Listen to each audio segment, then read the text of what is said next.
Hello मित्रों, स्वागत करते हैं आप सभी का यूपीएससी नेट प्लेटफॉर्म पर। आज हम यहाँ पर बात करेंगे घटना चक्र के वार्षिक करंट अफेयर्स की। और वार्षिक करंट अफेयर्स आप सभी को पता होगा बहुत ही ज्यादा महत्वपूर्ण रहता है आपके अपकमिंग आने वाले जितने भी एग्जाम्स होते हैं उन सभी के लिए।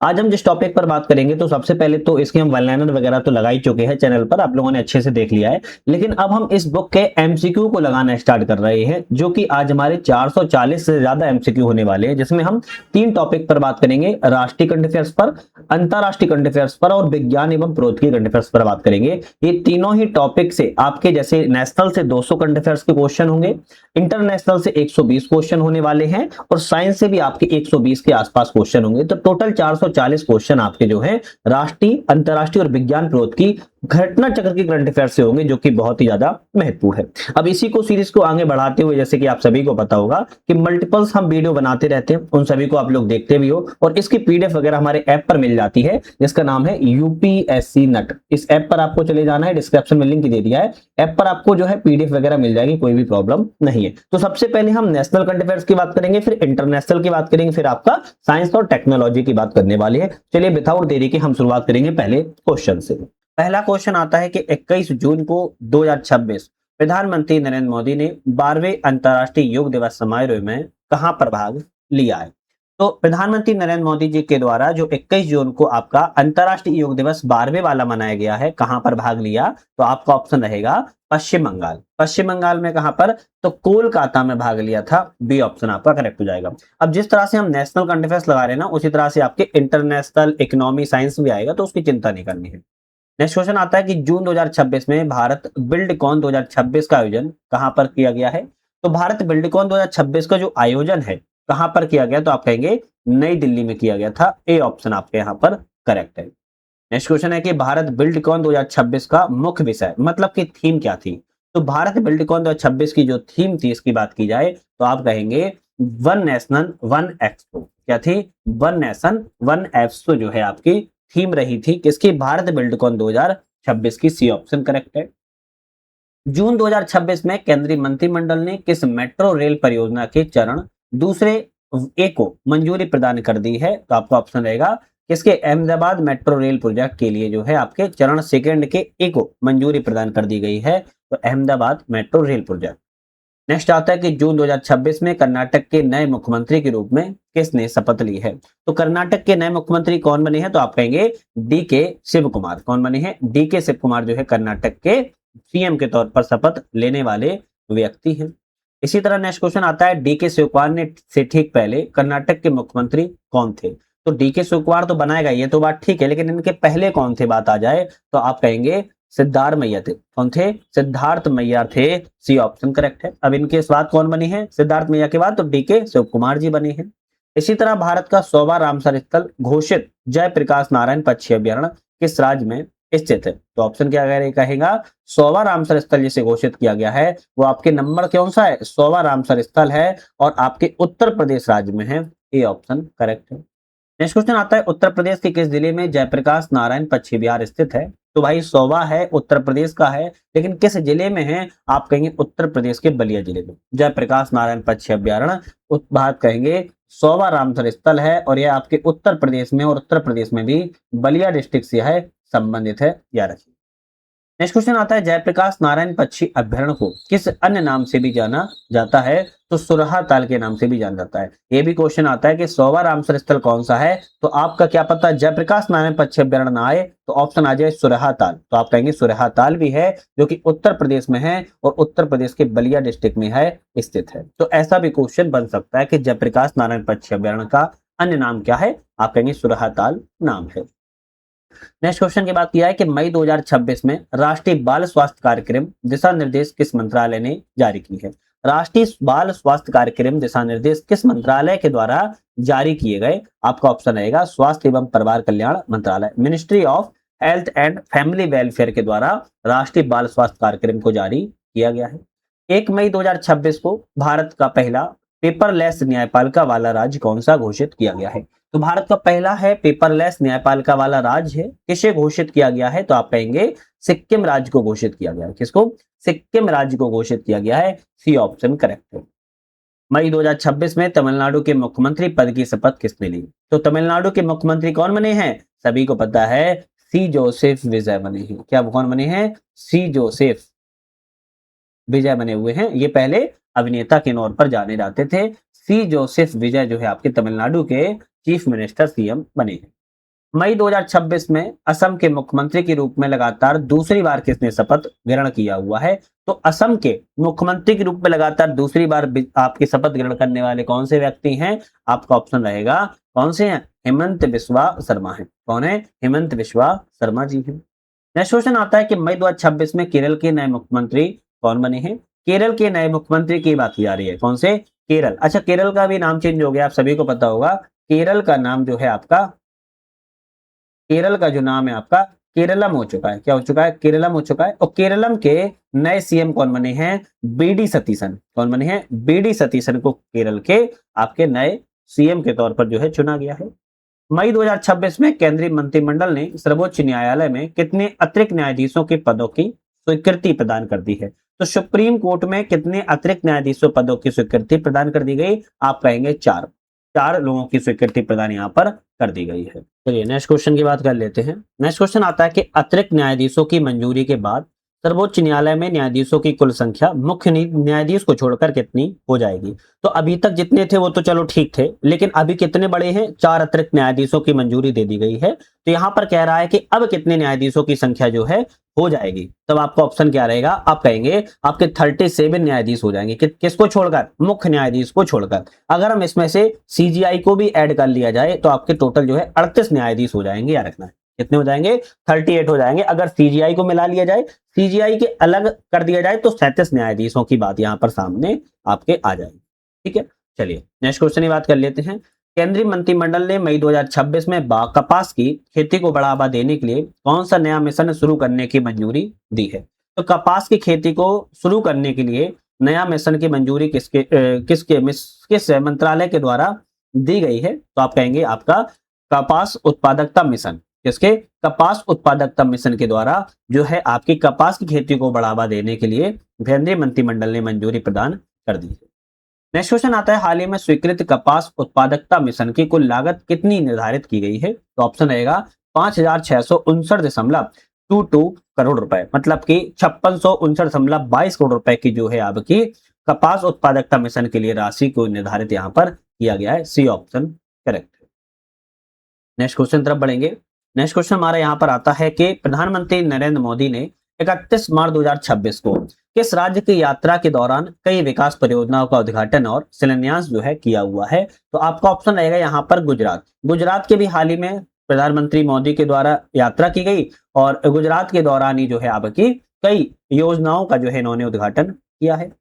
इसी तरह नेक्स्ट क्वेश्चन आता है, प्रधानमंत्री गुजरात की यात्रा के दौरान गांधीनगर में एक विशेष संग्रहालय का उद्घाटन किया है। ऑप्शन रहेगा सम्राट संप्रीति संग्रहालय। कौन सा है? सम्राट संप्रीति संग्रहालय का उद्घाटन कहां पर किया गया है? गुजरात के गांधीनगर में किया गया है, याद रखिएगा। नेक्स्ट क्वेश्चन की तरफ बढ़ेंगे। मई 2026 में ब्रिक्स युवा परिषद उद्यमिता कार्यसमूह है ना, BRICS youth council entrepreneurship workship group की बैठक कहां पर आयोजन की गई थी? आपका ऑप्शन रहेगा इंदौर मध्य प्रदेश में। कहां पर? ब्रिक्स युवा परिषद उद्यमिता कार्यसमूह की बैठक मध्य प्रदेश के इंदौर शहर में आयोजन जो है की गई है। केंद्र सरकार के द्वारा 26 मई 2026 को अधिसूचित नए नियमों का नाम क्या है? तो आप कहेंगे राष्ट्रीय खेल प्रशासन राष्ट्रीय खेल बोर्ड नियम 2026 जो है नए नियमों के तहत 26 मई 2026 को अधिसूचित नए नियम किए गए हैं। आपका ऑप्शन बी वाला करेक्ट है। National sports administration national sports board rules 2026 की यहाँ पर बात सामने आई है। इसी तरह राष्ट्रीय खेल बोर्ड नियम 2026 के तहत बोर्ड में कितने सदस्य शामिल होंगे? तो आप कहेंगे बोर्ड में एक अध्यक्ष होंगे, 2 सदस्य होंगे, टोटल आपके 3 सदस्य होंगे। कितने होंगे? राष्ट्रीय खेल बोर्ड में 3 सदस्य होंगे, एक अध्यक्ष और 2 आपके सदस्य होंगे। मई 2026 में शुरू की गई सार्थक पीडीएस योजना का मुख्य उद्देश्य क्या है? सार्थक पीडीएस योजना का मुख्य उद्देश्य क्या है? सार्वजनिक वितरण प्रणाली है ना, किसके लिए है? सार्वजनिक वितरण प्रणाली के बेहतर बनाने के लिए, पीडीएस जो आपका राशन वगैरह मिलता है उससे बेहतर बनाने के लिए आपकी सार्थक है पीडीएस स्कीम को जो है उद्देश्य से बनाया गया है। केंद्र सरकार ने अगले 5 वर्षों में सार्थक पीडीएस योजना पर कुल कितना बजट खर्च करेगी? तो सार्थक पीडीएस योजना के तहत केंद्र सरकार कितना बजट खर्च करेगी? आपका ऑप्शन रहेगा यहाँ पर 25,530 करोड़ रुपए का बजट जो है आपके सार्थक पीडीएस योजना के तहत खर्च जो है किया जा रहा है। D option correct. सार्थक पीडीएस योजना को निम्नलिखित में से किसके द्वारा मंजूरी प्रदान कर दी गई है? तो आप कहेंगे आर्थिक मामलों की कैबिनेट समिति, जिसे हम cabinet committee of economic affairs कहते हैं, सीसीईए के द्वारा सार्थक पीडीएस योजना को मंजूरी प्रदान कर दी गई है। यहां पर आपका ऑप्शन ए वाला करेक्ट है। नेक्स्ट क्वेश्चन आता है कि मई 2026 में भारत की पहली स्वदेशी हाइड्रोजन ट्रेन किस रेल खंड पर चलाने की मंजूरी दी गई है? स्वदेशी रूप से हाइड्रोजन ट्रेन है, लेकिन किस रेल खंड पर चलाने की मंजूरी मिल गई है? आप कहेंगे जिंद सोनीपत। यहाँ पर बात की जा रही है, हरियाणा राज्य में बात की जा रही है। जिंद सोनीपत में हाइड्रोजन ट्रेन को चलाने की मंजूरी मिल चुकी है। समान नागरिक संहिता यूसीसी आपका यूनिफॉर्म सिविल कोड जो है विधेयक है 2026 पारित करने वाला असम का कौन सा राज्य बना है? असम जो है आपका तीसरा राज्य बना हुआ है। तीन पहले और कौन से यूसीसी को लागू करने वाले राज्य हैं? कमेंट करके कोई बता सकता बताइए। आपका एक उत्तराखंड है, दूसरा गुजरात है, तीसरा आपका असम राज्य होगा। क्या मैंने सही बताया है? कमेंट करके जरूर मुझे बताइएगा। चलिए नेक्स्ट क्वेश्चन आता है, आयुष्मान भारत डिजिटल मिशन के तहत मई 2026 तक कुल कितने करोड़ आभा खातों का रिकॉर्ड बनाया गया है?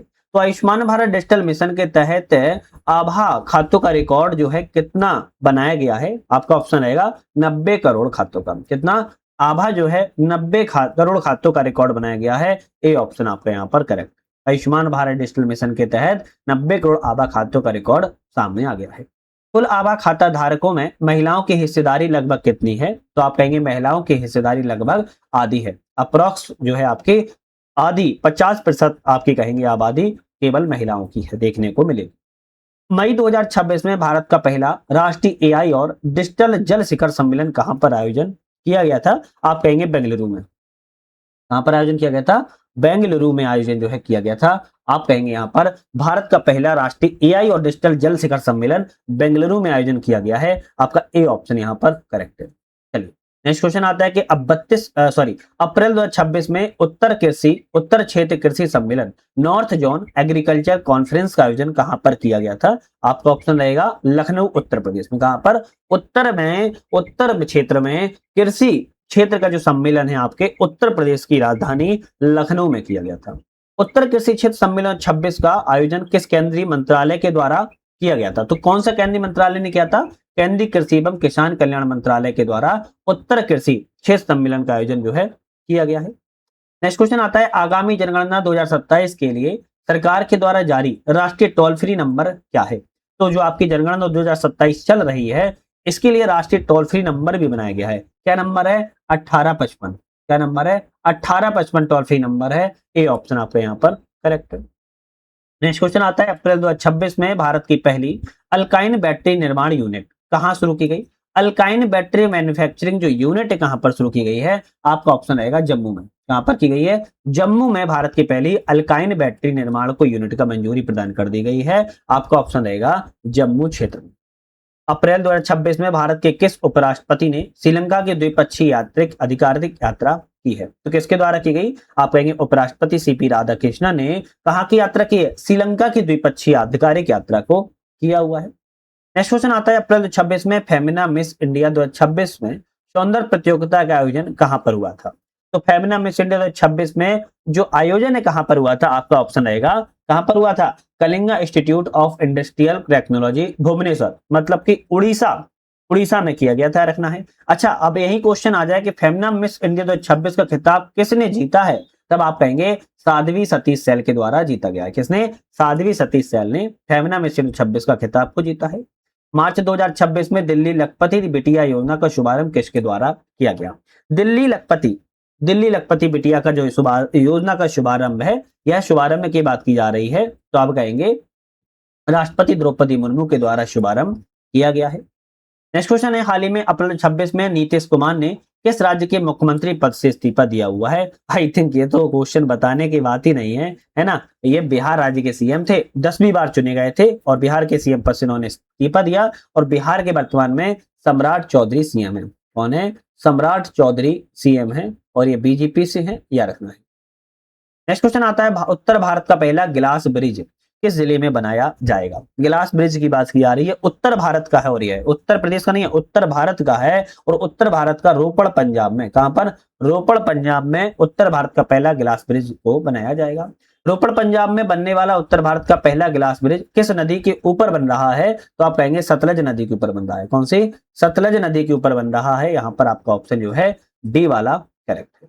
मार्च 2026 में केंद्रीय मंत्रिमंडल ने क्षेत्रीय कनेक्टिविटी योजना संशोधित उड़ान योजना को मंजूरी दी। इसके तहत कितने हवाई अड्डे विकसित करने का प्रस्ताव है? आप सभी को पता होगा उड़ान योजना हवाई यात्रा से संबंधित है, लेकिन इसके तहत कितने हवाई अड्डों को विकसित करने की मंजूरी दी गई है? तो 100 हवाई अड्डों को विकसित करने की मंजूरी दे दी गई है। ऑप्शन बी ऑप्शन यहाँ पर करेक्ट है। नेक्स्ट क्वेश्चन आता है, संशोधित उड़ान योजना के लिए केंद्रीय मंत्रिमंडल ने कितने रुपए का कुल परिव्यय को मंजूरी दे दी है? तो 28,840 करोड़ रुपए की मंजूरी दी है, क्योंकि इसमें आपके उड़ान योजना के तहत 100 हवाई अड्डों को स्थापित भी किया जाएगा। चलिए नेक्स्ट क्वेश्चन की बात की जाएगी। मार्च 2026 में प्रधानमंत्री नरेंद्र मोदी ने भारत में सबसे लंबे सफर तक सरकार के प्रमुख हेड टू गवर्नमेंट को रहने का रिकॉर्ड किसके पीछे छोड़कर बनाया है? तो आपका ऑप्शन रहेगा यहाँ पर पवन कुमार चामलिंग। किसको? पवन कुमार चामलिंग को पीछे छोड़कर बनाया हुआ है। तो ऑप्शन यहाँ पर सी वाला आपका करेक्ट है। प्रधानमंत्री मोदी ने भारत में सबसे लंबे समय तक सरकार के प्रमुख रहने का रिकॉर्ड पवन कुमार चामलिंग को पीछे छोड़कर बनाया है। पवन कुमार चामलिंग सिक्किम के मुख्यमंत्री के रूप में कितने दिन देश की सेवा इन्होंने की हुई है? तो आप कहेंगे 8,930 दिन। मतलब कि इन्होंने पवन कुमार चामलिंग ने सिक्किम के सीएम के तौर पर 8,930 दिनों तक इन्होंने सीएम के पद पर जो है समाज की सेवा की है। नेक्स्ट क्वेश्चन आता है कि 18 मार्च 2026 को केंद्रीय मंत्रिमंडल ने जल विद्युत क्षेत्र को बढ़ावा देने के लिए किस विकास योजना को मंजूरी दी है? तो लघु जल विद्युत विकास योजना। याद रखना है, जल विद्युत क्षेत्र को बढ़ावा देने के लिए लघु जल विद्युत विकास योजना को मंजूरी दे दी गई है। हाल ही में स्वीकृत लघु जल विद्युत विकास योजना की कुल लागत कितनी अनुमानित है? तो लघु जल विद्युत विकास योजना की जो लागत है वो आपकी 2,585 करोड़ रुपए जो है लागत प्रस्तावित है। ऑप्शन यहाँ रखना है, लघु जल विद्युत विकास योजना की जो लागत है 2,585 करोड़ रुपए आपकी अप्रोक्स रखी गई। मार्च 2026 में सुप्रीम कोर्ट ने भारत में पहली बार किस व्यक्ति के लिए निष्क्रिय इच्छा मृत्यु अनुमति प्रदान की है? मतलब कि निष्क्रिय इच्छा मृत्यु की बात किया है हरीश राणा के लिए प्रदान की गई है, क्योंकि लंबे समय से कोमा में थे। सुप्रीम कोर्ट ने इन्हें लिखित रूप से इच्छा मृत्यु को प्रदान किया हुआ है। जनगणना 2027 के लिए घोषित महिला और पुरुष शुभंकर का नाम क्या है? जनगणना 2027 चल रही है, इसके लिए शुभंकर जारी किए गए हैं। शुभंकर प्रगति महिला के लिए है और विकास पुरुष के लिए शुभंकर है। जनगणना 2027 के लिए क्या रखना है? तो ये आ सकता है कि शुभंकर क्या है जनगणना 2027 के लिए? महिला प्रगति है और पुरुष विकास है। सहकारिता क्षेत्र की पहली टैक्सी सर्विस भारत टैक्सी का शुभारंभ फरवरी 26 में कहां हुआ था? तो आपका ऑप्शन रहेगा विज्ञान भवन नई दिल्ली में भारत टैक्सी का शुभारंभ किया गया है। सहकारिता क्षेत्र की भारत टैक्सी सेवा का उद्घाटन किसके द्वारा किया गया? तो ऑप्शन रहेगा केंद्रीय गृह एवं सहकारिता मंत्री। कौन सा है? केंद्रीय एवं सहकारिता मंत्री अमित शाह ने इसका जो है भारत टैक्सी सेवा का शुभारंभ किया हुआ था। प्रमुख प्लास्टिक उद्योग प्रदर्शनी प्लास्ट इंडिया 2026 का उद्घाटन कहां पर किया गया? तो प्लास्ट इंडिया 2026 का जो उद्घाटन है भारत मंडपम नई दिल्ली में किया गया। कहां पर? भारत मंडपम नई दिल्ली में प्लास्ट इंडिया 2026 का जो आयोजन है प्लास्टिक उद्योग प्रदर्शनी के लिए किया गया है। प्लास्ट इंडिया 2026 का थीम क्या थी? अगर थीम की बात की जाए तो आप कहेंगे भारत नेक्स्ट। क्या थी? भारत नेक्स्ट थीम थी प्लास्ट इंडिया 2026 की। जनवरी 2026 में महाराष्ट्र के उप मुख्यमंत्री के रूप में किसने शपथ लिया है? तो सुनेत्रा पवार। सुनेत्रा पवार जो है महाराष्ट्र के डिप्टी सीएम के तौर पर चुने गए हैं। सी ऑप्शन करेक्ट है। फरवरी 2026 में स्वीकृत बायोफार्मा शक्ति योजना कुल बजट कितना रखा गया है? बायोफार्मा शक्ति योजना का जो कुल बजट है 10,000 करोड़ रुपए रखा गया है। बी ऑप्शन करेक्ट है। कितना? 10,000 करोड़ रुपए को रखा गया है। चलिए नेक्स्ट क्वेश्चन की बात कर लेते हैं। नेक्स्ट क्वेश्चन आता है कि बायोफार्मा शक्ति योजना को कितने वर्षों की अवधि के लिए लागू किया गया? बायोफार्मा शक्ति योजना को कितनी वर्षों की अवधि के लिए लागू किया गया है? ऑप्शन रहेगा आपका 5 वर्षों की अवधि के लिए लागू किया गया है। डी ऑप्शन करेक्ट है। कितने? 5 वर्षों की अवधि के लिए। फरवरी 2026 में मणिपुर के नए मुख्यमंत्री के रूप में किसने शपथ ली? तो मणिपुर के मुख्यमंत्री की बात क्या है? खुमनाम खेमचंद सिंह। किसने? खुमनाम खेमचंद सिंह ने आपके मणिपुर के नए सीएम के तौर पर शपथ ली है। तो भाई क्वेश्चन करंट अफेयर्स के ऐसे रहते हैं, एग्जाम में सबसे ज्यादा आ रहे हैं, ध्यान रखिएगा।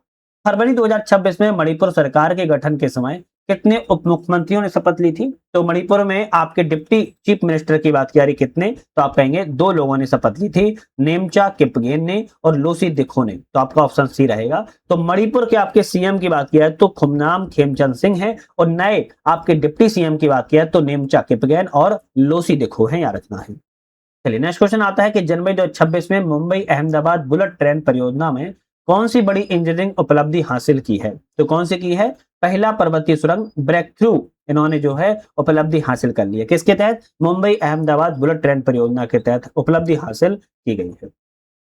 नेक्स्ट क्वेश्चन की बात कर लेते हैं। बुलेट ट्रेन परियोजना का पहला पर्वतीय सुरंग ब्रेक थ्रू महाराष्ट्र के किस जिले में पूरा किया गया है? तो आप कहेंगे पालघर में। कहां पर किया गया है? पालघर में आपकी बुलेट ट्रेन परियोजना का पहला पर्वतीय सुरंग ब्रेक थ्रू पालघर जिले में जो है पूरा किया गया है।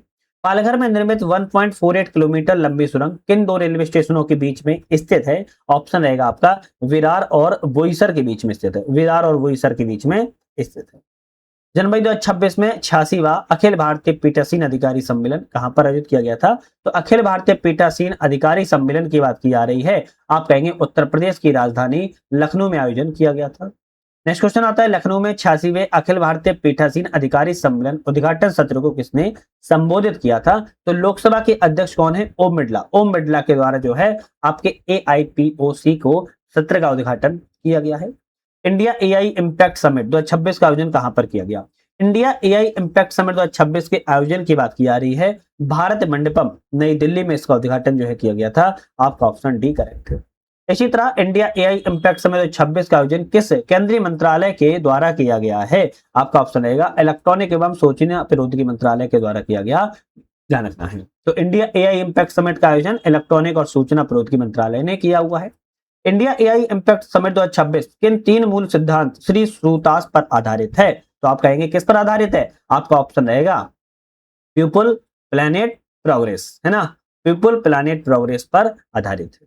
नेक्स्ट आता है कि इंडिया एआई इम्पैक्ट समिट 2026 में वैचारिक ढांचे को क्या नाम दिया गया है? तो वैचारिक ढांचे की बात की जा रही है 7 चक्र, द 7 चक्र नाम जो है दिए गए हैं। ए ऑप्शन करेक्ट है। तो ये क्वेश्चन आपके एग्जाम में आ सकते हैं। केंद्रीय गृह मंत्री अमित शाह ने उत्तर प्रदेश दिवस 24 जनवरी को मनाया जाता है।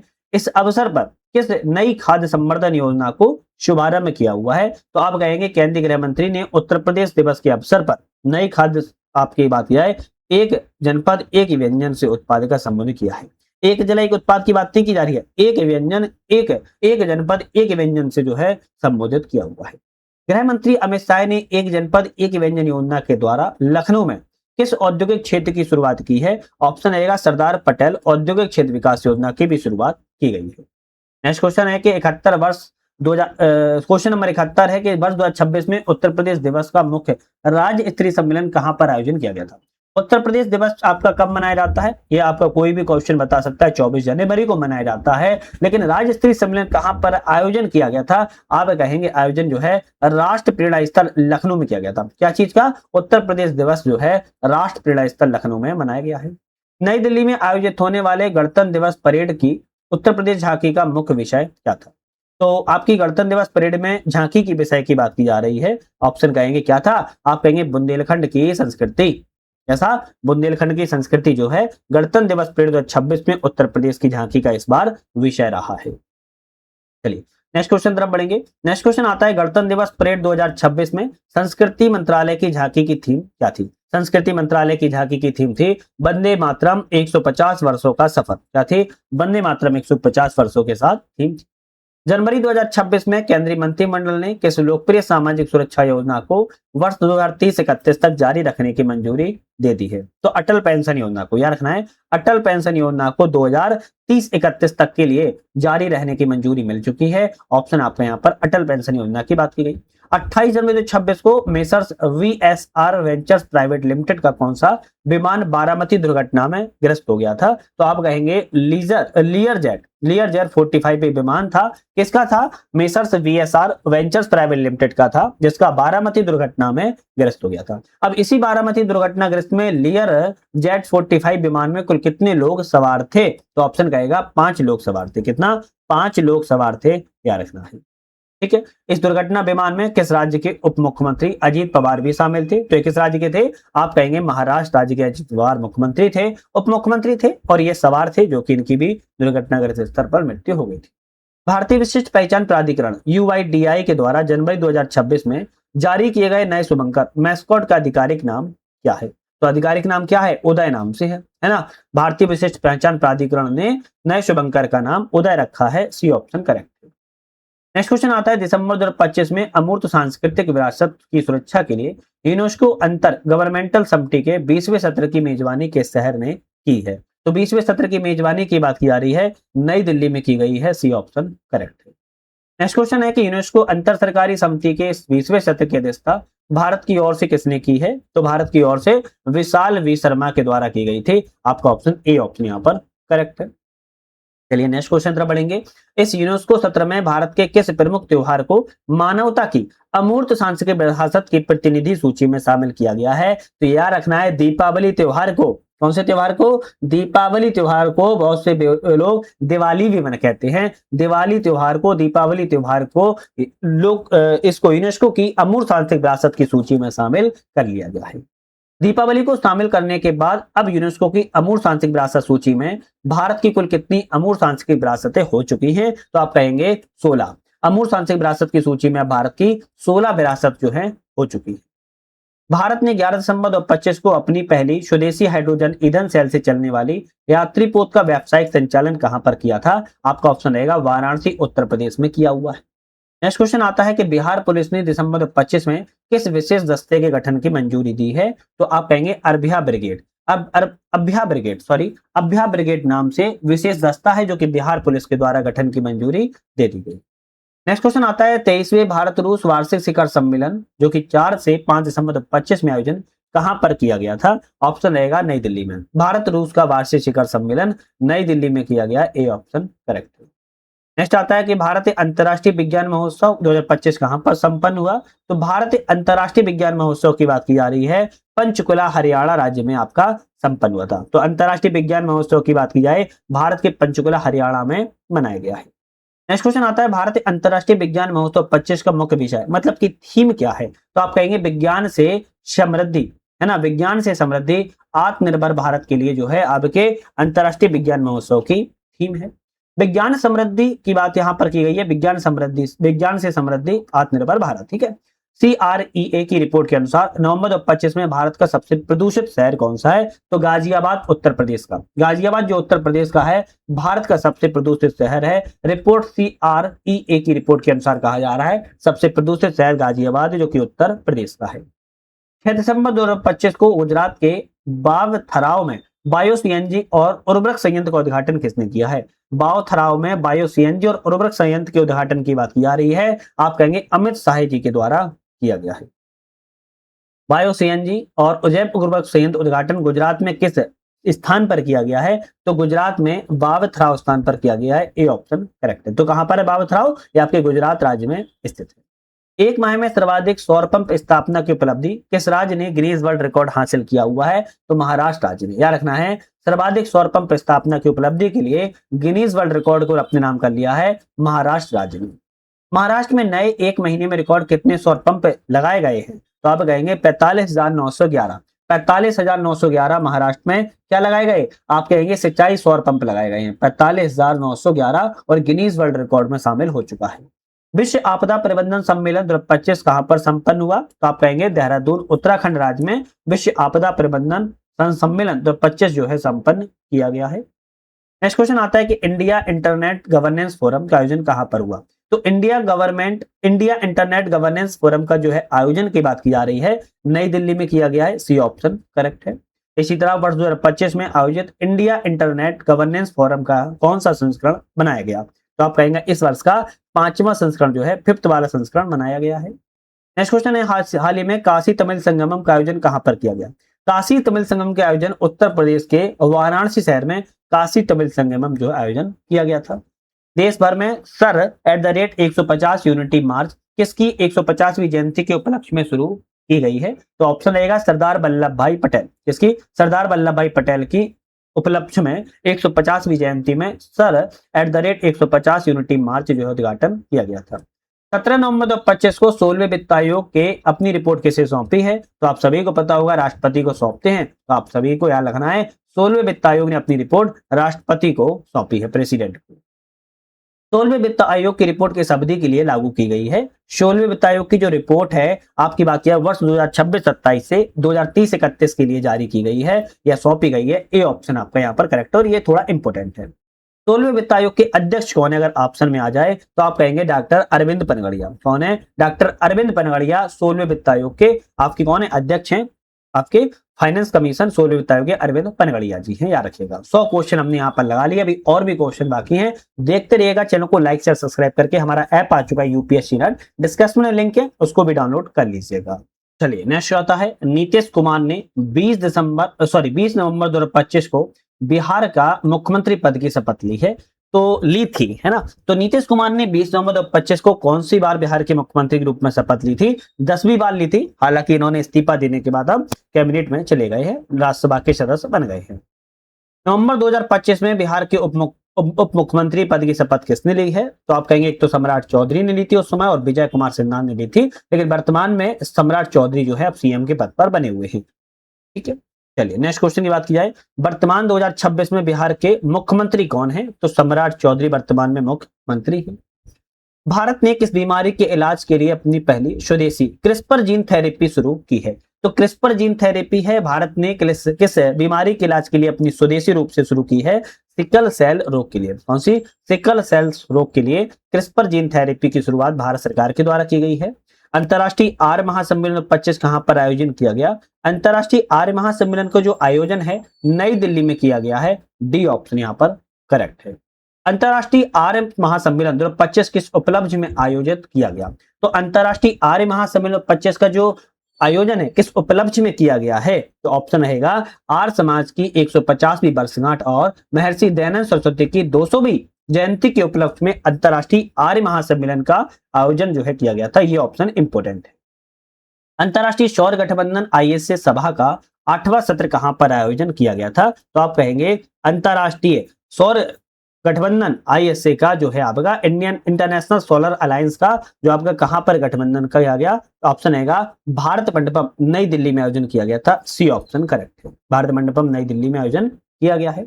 भारत मंडपम नई दिल्ली में किया गया था इंटरनेशनल सोलर अलायंस का, आईएसए जिसे कहते हैं।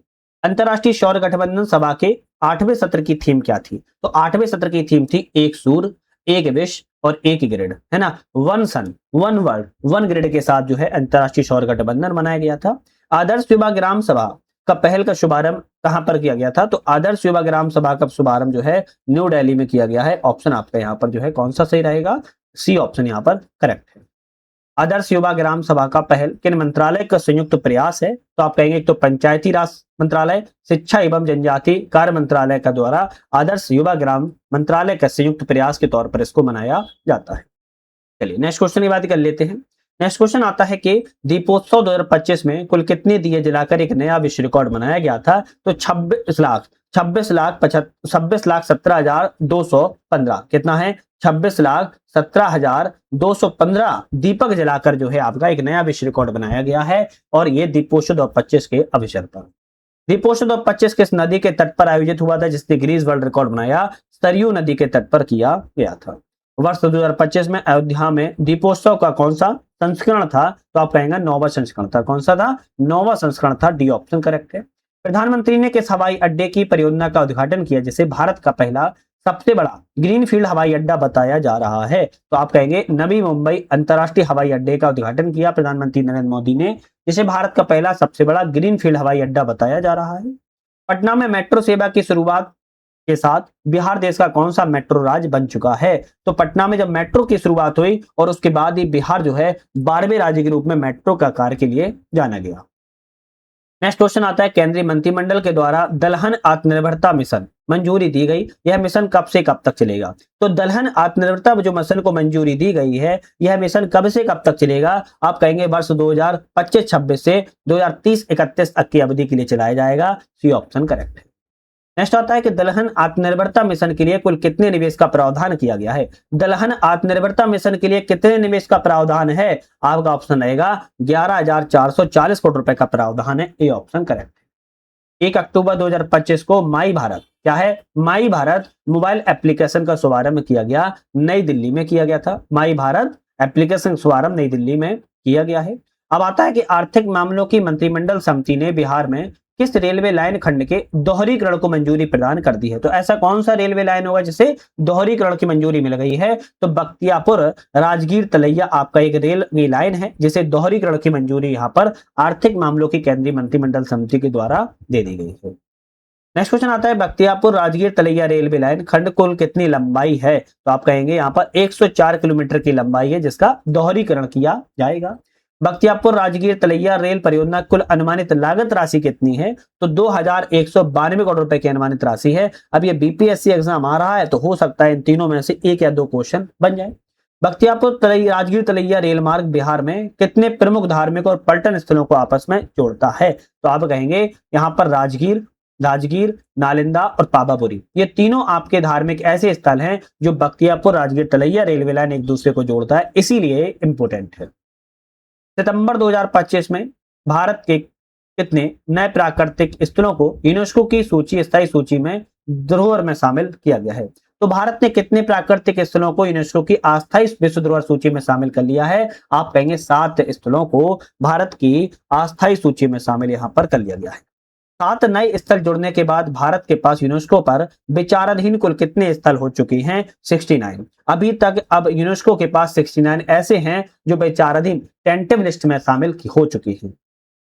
यूनेस्को की अस्थायी सूची में शामिल 7 प्राकृतिक स्थलों में डेक्कन ट्रैप्स, पंचगनी और महाबलेश्वर किस राज्य का स्थल है? तो आप कहेंगे दोनों महाराष्ट्र राज्य में है। आप सभी को पता होगा डेक्कन जो ट्रेस है वो और पंचगनी महाबलेश्वर उसी के अंतर्गत आता है। महाराष्ट्र राज्य में अभी अस्थायी सूची में डाले गए हैं। यूनेस्को की अस्थायी सूची में शामिल मेघालय योगी की गुफाएं किस राज्य में संबंधित हैं? तो मेघालय योगी की गुफाओं की बात की जा रही है तो बिना टिक लगाए सोचने वाला ही है कि मेघालय राज्य में ही स्थित है। कहां पर है? मेघालय राज्य में ही स्थित है। नागालैंड को कौन सा स्थल सितंबर 25 में यूनेस्को की अस्थायी विश्व धरोहर सूची में शामिल किया गया? तो नागालैंड का नागा हिल, कौन सा है? नागा हिल ऑफ यूलाइट है और यह यूनेस्को की अस्थायी विश्व धरोहर सूची में जोड़ा गया है। केरल का ऐसा कौन सा स्थल है जिसे यूनेस्को की अस्थायी सूची में शामिल हुआ? अपनी अनूठी तटीय चट्टानों के लिए प्रसिद्ध है। तो कौन सा है? प्राकृतिक धरोहर है। कौन सी प्राकृतिक धरोहर है? वर्कला। प्राकृतिक धरोहर वर्कला है और ये कहां का है? केरल का है, जैसे अस्थायी सूची में इसको भी शामिल किया गया है। नेक्स्ट आता है, प्रधानमंत्री नरेंद्र मोदी ने 17 सितंबर 2025 को पीएम मित्र पार्क का उद्घाटन कहां पर किया? पीएम मित्र पार्क का उद्घाटन की बात की जा रही है मध्य प्रदेश के शहर धार में। धार के बात की जा रही है शहर में पीएम मित्र पार्क का उद्घाटन किया गया है। भारत का पहला स्वास्थ्य आकार का कमल उद्यान कहां पर उद्घाटित किया गया? स्वास्थ्य आकार का, स्वास्थ्य समझते होगे ना, इस तरीके से स्वास्थ्य आकार का बात की जा रही है। कमल उद्यान जो है कहां पर उद्घाटित किया गया है? तो आपका ऑप्शन क्या रहेगा? आप कहेंगे CSIR राष्ट्रीय वनस्पति अनुसंधान संस्थान लखनऊ में स्थापित किया गया है। स्वास्थ्य कमल आकार का उद्यान है, लखनऊ में इसका उद्घाटन किया गया है। लखनऊ में स्वास्थ्य आकार के कमल केंद्रीय उद्यान का उद्घाटन केंद्रीय मंत्री जितेंद्र सिंह ने किसकी उपस्थिति में किया था? तो योगी आदित्यनाथ की उपस्थिति में किया है, जो कि उत्तर प्रदेश के सीएम है।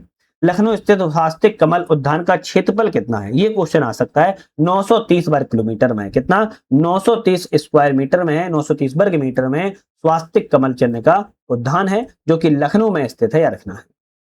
12 सितंबर 2025 को भारत के 15वें उपराष्ट्रपति पद की शपथ किसने ली है? सीपी राधाकृष्णन ने भारत के 15वें उपराष्ट्रपति पद की शपथ 12 सितंबर 2025 को ली है। सीपी राधाकृष्णन को भारत के 15वें उपराष्ट्रपति पद की शपथ किसने दिलवाई थी? तो आप सभी को पता होगा उपराष्ट्रपति को राष्ट्रपति शपथ दिलवाता है, तो ऑप्शन रहेगा राष्ट्रपति द्रौपदी मुर्मू ने शपथ दिलवाई थी। उपराष्ट्रपति चुनाव में सीपी राधाकृष्णन को कुल कितने वोट मिले हैं? तो आप कहेंगे 452। कितना? 452। 452 वोट उपराष्ट्रपति सीपी राधाकृष्णन को मिले हुए थे। उपराष्ट्रपति 2024 में सीपी राधाकृष्णन के प्रतिद्वंदी मतलब कि अपोजिशन या कंपटीटर में कौन खड़े थे? तो आपका ऑप्शन रहेगा वी सुदर्शन रेड्डी। वी सुदर्शन रेड्डी की बात किया, आपके सीपी राधाकृष्णन के कंपटीटर की श्रेणी में खड़े हुए थे। ठीक है, वी सुदर्शन रेड्डी थे। अब बात की जाए कि भारत के 15वें उपराष्ट्रपति सीपी राधाकृष्णन का पूरा नाम क्या है? पूरा नाम की बात किया है चंद्रपुरम पोन्नुस्वामी राधाकृष्णन। चंद्रपुरम पोन्नुस्वामी राधाकृष्णन जो है आपके सीपी राधाकृष्णन का नाम पूर्ण फॉर्म है। 15वें उपराष्ट्रपति के तौर पर ये चुने गए हैं। उपराष्ट्रपति बनने से पहले सीपी राधाकृष्णन ने किन राज्यों के राज्यपाल रह चुके हैं? तो ऑप्शन रहेगा झारखंड, तेलंगाना और महाराष्ट्र। ये तीनों राज्यों के आप राज्यपाल के रूप में सीपी राधाकृष्णन कार्य कर चुके हैं। सीपी राधाकृष्णन ने किसी केंद्रशासित प्रदेश के उपराज्यपाल भी रह चुके हैं। तो अभी हमने बताया आपको कहाँ के रह चुके हैं, पांडुचेरी के भी ये राज्यपाल रह चुके हैं। प्रधानमंत्री नरेंद्र मोदी ने बिहार के किस जिले में लगभग 40,000 करोड़ की विकास यात्राओं का लोकार्पण शिलान्यास किया हुआ है? तो आप कहेंगे कहां पर किया है? तो बिहार में पूर्णिया में। कहां पर किया गया? बिहार के पूर्णिया शहर में 40,000 करोड़ रुपए की क्या किया गया है? आप कहेंगे परियोजनाओं का उद्घाटन किया गया। प्रधानमंत्री ने पूर्णिया बिहार के किस नए बोर्ड के शुभारंभ करने की घोषणा की है? राष्ट्रीय मखाना बोर्ड। राष्ट्रीय मखाना बोर्ड जो है आपके बिहार में बनाया जाने की बात की गई है। देश के कुल मखाना उत्पादन में बिहार का योगदान कितना प्रतिशत है? तो आप कहेंगे 90%। लगभग 90% जो योगदान है पूरे देश में मखाना उत्पादन में केवल बिहार का योगदान है। प्रधानमंत्री ने पूर्णिया हवाई अड्डे के न्यू सिविल एनक्लेव के नए ढांचे का उद्घाटन किया हुआ है। तो ऑप्शन रहेगा अंतरिम टर्मिनल भवन। ऐसे नाम का अंतरिम टर्मिनल भवन का नाम से उद्घाटन जो है किया हुआ है। न्यू सिविल एनक्लेव में अंतरिम टर्मिनल भवन भी बनाया जाएगा। प्रधानमंत्री ने बिहार के पीन पैंती में 3x800 मेगावाट की ताप विद्युत परियोजना का शिलान्यास किस जिले में किया हुआ है? तो आपका ऑप्शन रहेगा जो आपका मेगा ताप विद्युत परियोजना का उद्घाटन किया गया है वो आपका कौन सा है? भागलपुर में किया गया है। और भागलपुर में भी ये कहां पर है? पीरपैंती में है। भागलपुर में भी पीरपैंती में है। अब बहुत सारे लोगों के नाम में ही छुपाता वैसे जो क्वेश्चन में ही कहां पर, बस शहर का जिले का नाम याद होना चाहिए था। भागलपुर में स्थित है। नेक्स्ट क्वेश्चन आता है भागलपुर के पीरपैंती में स्थापित होने वाली ताप विद्युत परियोजना की किस आधुनिक तकनीक पर आधारित है? तो यह जो है अल्ट्रा सुपर क्रिटिकल कम उत्सर्जन पर आधारित है। यह क्वेश्चन वेरी इंपोर्टेंट हो सकता है आ जाए। अल्ट्रा सुपर क्रिटिकल कम उत्सर्जन पर आधारित है। प्रधानमंत्री ने बिहार में किस नदी लिंक परियोजना के पहले चरण की आधारशिला रख दी है? तो आप कहेंगे Kosi Mechi intra state river link की आधारशिला रख दी है। ए ऑप्शन करेक्ट है। किसे? नदी लिंक परियोजना के पहले चरण की Kosi Mechi intra state river link की परियोजना कर दी है। Kosi Mechi intra state river link परियोजना की कुल अनुमानित लागत राशि कितनी है? तो आप कहेंगे 2,680 करोड़ रुपए से अधिक की बताई जा रही है। नेक्स्ट आता है कोसी मेची लिंक परियोजना के तहत जल निकासी क्षमता को 15,000 क्यूसेक से बढ़ाकर कितना तय कर दिया गया है? 15,000 क्यूसेक से बढ़ाकर कितना कर दिया गया है? तो आप कहेंगे 20,000 क्यूसेक कर दिया गया है। कितना? 20,000। 15,000 से बढ़ाकर 20,000 क्यूसेक जो है कर दिया गया है। प्रधानमंत्री ने विक्रमशिला कटरिया के किस बीच अवसंरचना इंफ्रास्ट्रक्चर की परियोजना की आधारशिला रखी है? तो विक्रमशिला कटरिया के बीच में अवसंरचना परियोजना की आधारशिला रखी है। किस चीज के लिए? आप कहेंगे रेल लाइन के लिए आधारशिला रखी है। C option correct. किसके लिए? रेल लाइन के लिए आधारशिला रखी है। विक्रमशिला कटरिया रेल लाइन परियोजना की अनुमानित लागत कितनी बताई जा रही है? 2,117 करोड़ रुपए बताई जा रही है। 2170 करोड़ रुपए। A option correct. नेक्स्ट आता है प्रधानमंत्री ने अररिया गलगलिया ठाकुरगंज के बीच में 4,410 करोड़ रुपए से अधिक की लागत वाले किस अवसंरचना उद्घाटन किया हुआ है? नई रेल लाइन का उद्घाटन किया हुआ है। कौन सी? नई रेल लाइन का उद्घाटन किया है। अररिया गलगलिया ठाकुरगंज रेलखंड के किन दो जिलों के बीच में सीधा संपर्क स्थापित हो गया है? अब सीधा संपर्क जो है अररिया और किशनगंज जिले के बीच में हो चुका है इस रेल लाइन के बनने से। आप कहेंगे ए ऑप्शन यहाँ पर करेक्ट है। तो ये थोड़ा सा इंपोर्टेंट है। अररिया और किशनगंज के बीच में स्थापित की गई है। प्रधानमंत्री ने बिहार के किस मार्ग पर नई वंदे भारत एक्सप्रेस ट्रेन को हरी झंडी दिखाई है? तो किस मार्ग पर वंदे भारत एक्सप्रेस ट्रेन को नई झंडी दिखाई गई? जोगबनी दानापुर के बीच में। बिहार के जोगबनी से दानापुर के बीच में हरी झंडी वंदे भारत एक्सप्रेस ट्रेन को दिखाई गई है।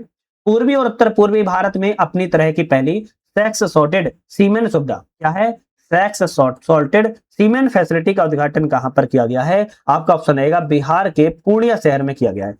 टैक्स सोर्टेड सीमेंट सुविधा जो है पूर्वी उत्तर पूर्वी भारत में पहली कहां पर खोली गई है? पूर्णिया बिहार में खोली गई है। पूर्णिया में शुरू की गई सेक्स सॉर्टेड सीमेंट सुविधा किस राष्ट्रीय मिशन के तहत स्थापित की गई है? तो राष्ट्रीय गोकुल मिशन के तहत स्थापित की गई है। ए ऑप्शन करेक्ट है। पूर्णिया की सेक्स सॉर्टेड सीमेंट सुविधा प्रतिवर्ष कुल कितनी खुराक मतलब डोज उत्पादन करने में सक्षम है? तो 5 लाख डोज को एक वर्ष में बनाने के लिए बात सामने आ रही है। चलिए नेक्स्ट क्वेश्चन की बात कर लेते हैं। स्वच्छ वायु सर्वेक्षण 2025 के किस राष्ट्रीय कार्यक्रम के अंतर्गत आयोजित किया गया? स्वच्छ वायु सर्वेक्षण कार्यक्रम जो है किस राष्ट्रीय कार्यक्रम के अंतर्गत शामिल किया गया? राष्ट्रीय स्वच्छ वायु कार्यक्रम NACAP national clean air programme के तहत राष्ट्रीय स्वच्छ वायु कार्यक्रम को राष्ट्रीय कार्यक्रम के अंतर्गत शामिल किया गया है। स्वच्छ वायु सर्वेक्षण पुरस्कार 2025 का आयोजन किस केंद्रीय मंत्रालय के द्वारा किया गया? तो पर्यावरण वन जलवायु परिवर्तन मंत्रालय के द्वारा किया गया। बी ऑप्शन करेक्ट है। स्वच्छ वायु सर्वेक्षण 2025 में 10 लाख से अधिक जनसंख्या श्रेणी में किस शहर ने पहला स्थान प्राप्त किया हुआ है? तो आप सभी को पता होना चाहिए किसने प्राप्त किया था। इंदौर ने 200 में 200 अंक प्राप्त किए हैं और कई सालों से आप उपलब्ध यह अंक कर रहा है। इंदौर की किस पर्यावरणीय अनुकूल उपलब्धि को गिनीज वर्ल्ड रिकॉर्ड में शामिल किया गया है? तो आप कहेंगे एक वर्ष में 16 लाख पेड़ लगाने की उपलब्धि को पर्यावरण अनुकूल उपलब्धि में इंदौर की गिनीज वर्ल्ड रिकॉर्ड में शामिल कर लिया गया। स्वच्छ वायु सर्वेक्षण 2025 की 10 लाख से अधिक आबादी वाली श्रेणी में दूसरा स्थान किस शहर को है? पहला स्थान तो बताया हमने आपको इंदौर को है, दूसरा स्थान किसको मिला है? आप कहेंगे जबलपुर को मिला है, जिसमें से 200 में 199 अंक प्राप्त हुए। तो जबलपुर भी आपका कहां पर है? मध्य प्रदेश राज्य में। तो पहला और दूसरा स्थान आपके मध्य प्रदेश के ही शहरों को मिला हुआ है। स्वच्छ वायु सर्वेक्षण 2025 की मिलियन प्लस श्रेणी में किन दो शहरों को संयुक्त रूप से तीसरा स्थान मिला है? तो संयुक्त रूप से बात की जा रही है तो आगरा और सूरत को 200 में 196 अंक प्राप्त हुए हैं। संयुक्त रूप से इन दोनों को तीसरा अंक प्राप्त हुआ है। नेक्स्ट आता है कि स्वच्छ वायु सर्वेक्षण 25 की 3 से 10 लाख की जनसंख्या श्रेणी में प्रथम स्थान किस शहर को मिला है? तो 3 से 10 लाख की जनसंख्या श्रेणी में अमरावती को बात किया है, 200 में 200 अंक प्राप्त हुए हैं। अगर 10 लाख से प्लस की बात की जाती तो इंदौर था। 3 से 10 लाख के बीच में बात किया तो अमरावती को पहला स्थान प्राप्त है 200 से 200। 3 से 10 लाख जनसंख्या श्रेणी में दूसरे स्थान पर कौन से दो शहर हैं? तो आप कहेंगे एक आपका झांसी है, दूसरा आपका मुरादाबाद है। कौन सा है? झांसी और मुरादाबाद है। इन दोनों को 3 से 10 लाख की आबादी में आप कहेंगे दूसरा स्थान प्राप्त हुआ है। संयुक्त रूप से 200 में से 198.5 अंक प्राप्त हुए हैं। स्वच्छ वायु सर्वेक्षण 2025 की 3 से 10 लाख की श्रेणी में तीसरा स्थान किसे प्राप्त हुआ है? तीसरा स्थान आपके अलवर को प्राप्त हुआ है, जिसे 200 में से 197.6 अंक प्राप्त हुए, अलवर को प्राप्त हुए। 3 लाख से कम जनसंख्या श्रेणी में स्वच्छ वायु सर्वेक्षण में प्रथम स्थान किसे मिला है? तो आपकी बात किया तो मध्य प्रदेश के देवास को ही 200 में 193 अंक मिले हैं। ये आपके 3 लाख से कम जनसंख्या श्रेणी की यहाँ पर बात की गई है। 13 सितंबर 2025 को प्रधानमंत्री नरेंद्र मोदी ने कहां पर 9000 करोड़ से अधिक के विकास कार्यों का उद्घाटन किया हुआ है? तो आप कहेंगे मिजोरम के आइजोल में 9000 करोड़ से अधिक का विकास कार्य है वो उद्घाटन किया गया। आइजोल मिजोरम में 8070 करोड़ रुपए से अधिक लागत वाली नई ऐतिहासिक रेल लाइन का उद्घाटन कहां पर किया गया है? तो आप कहेंगे कहां पर किया गया?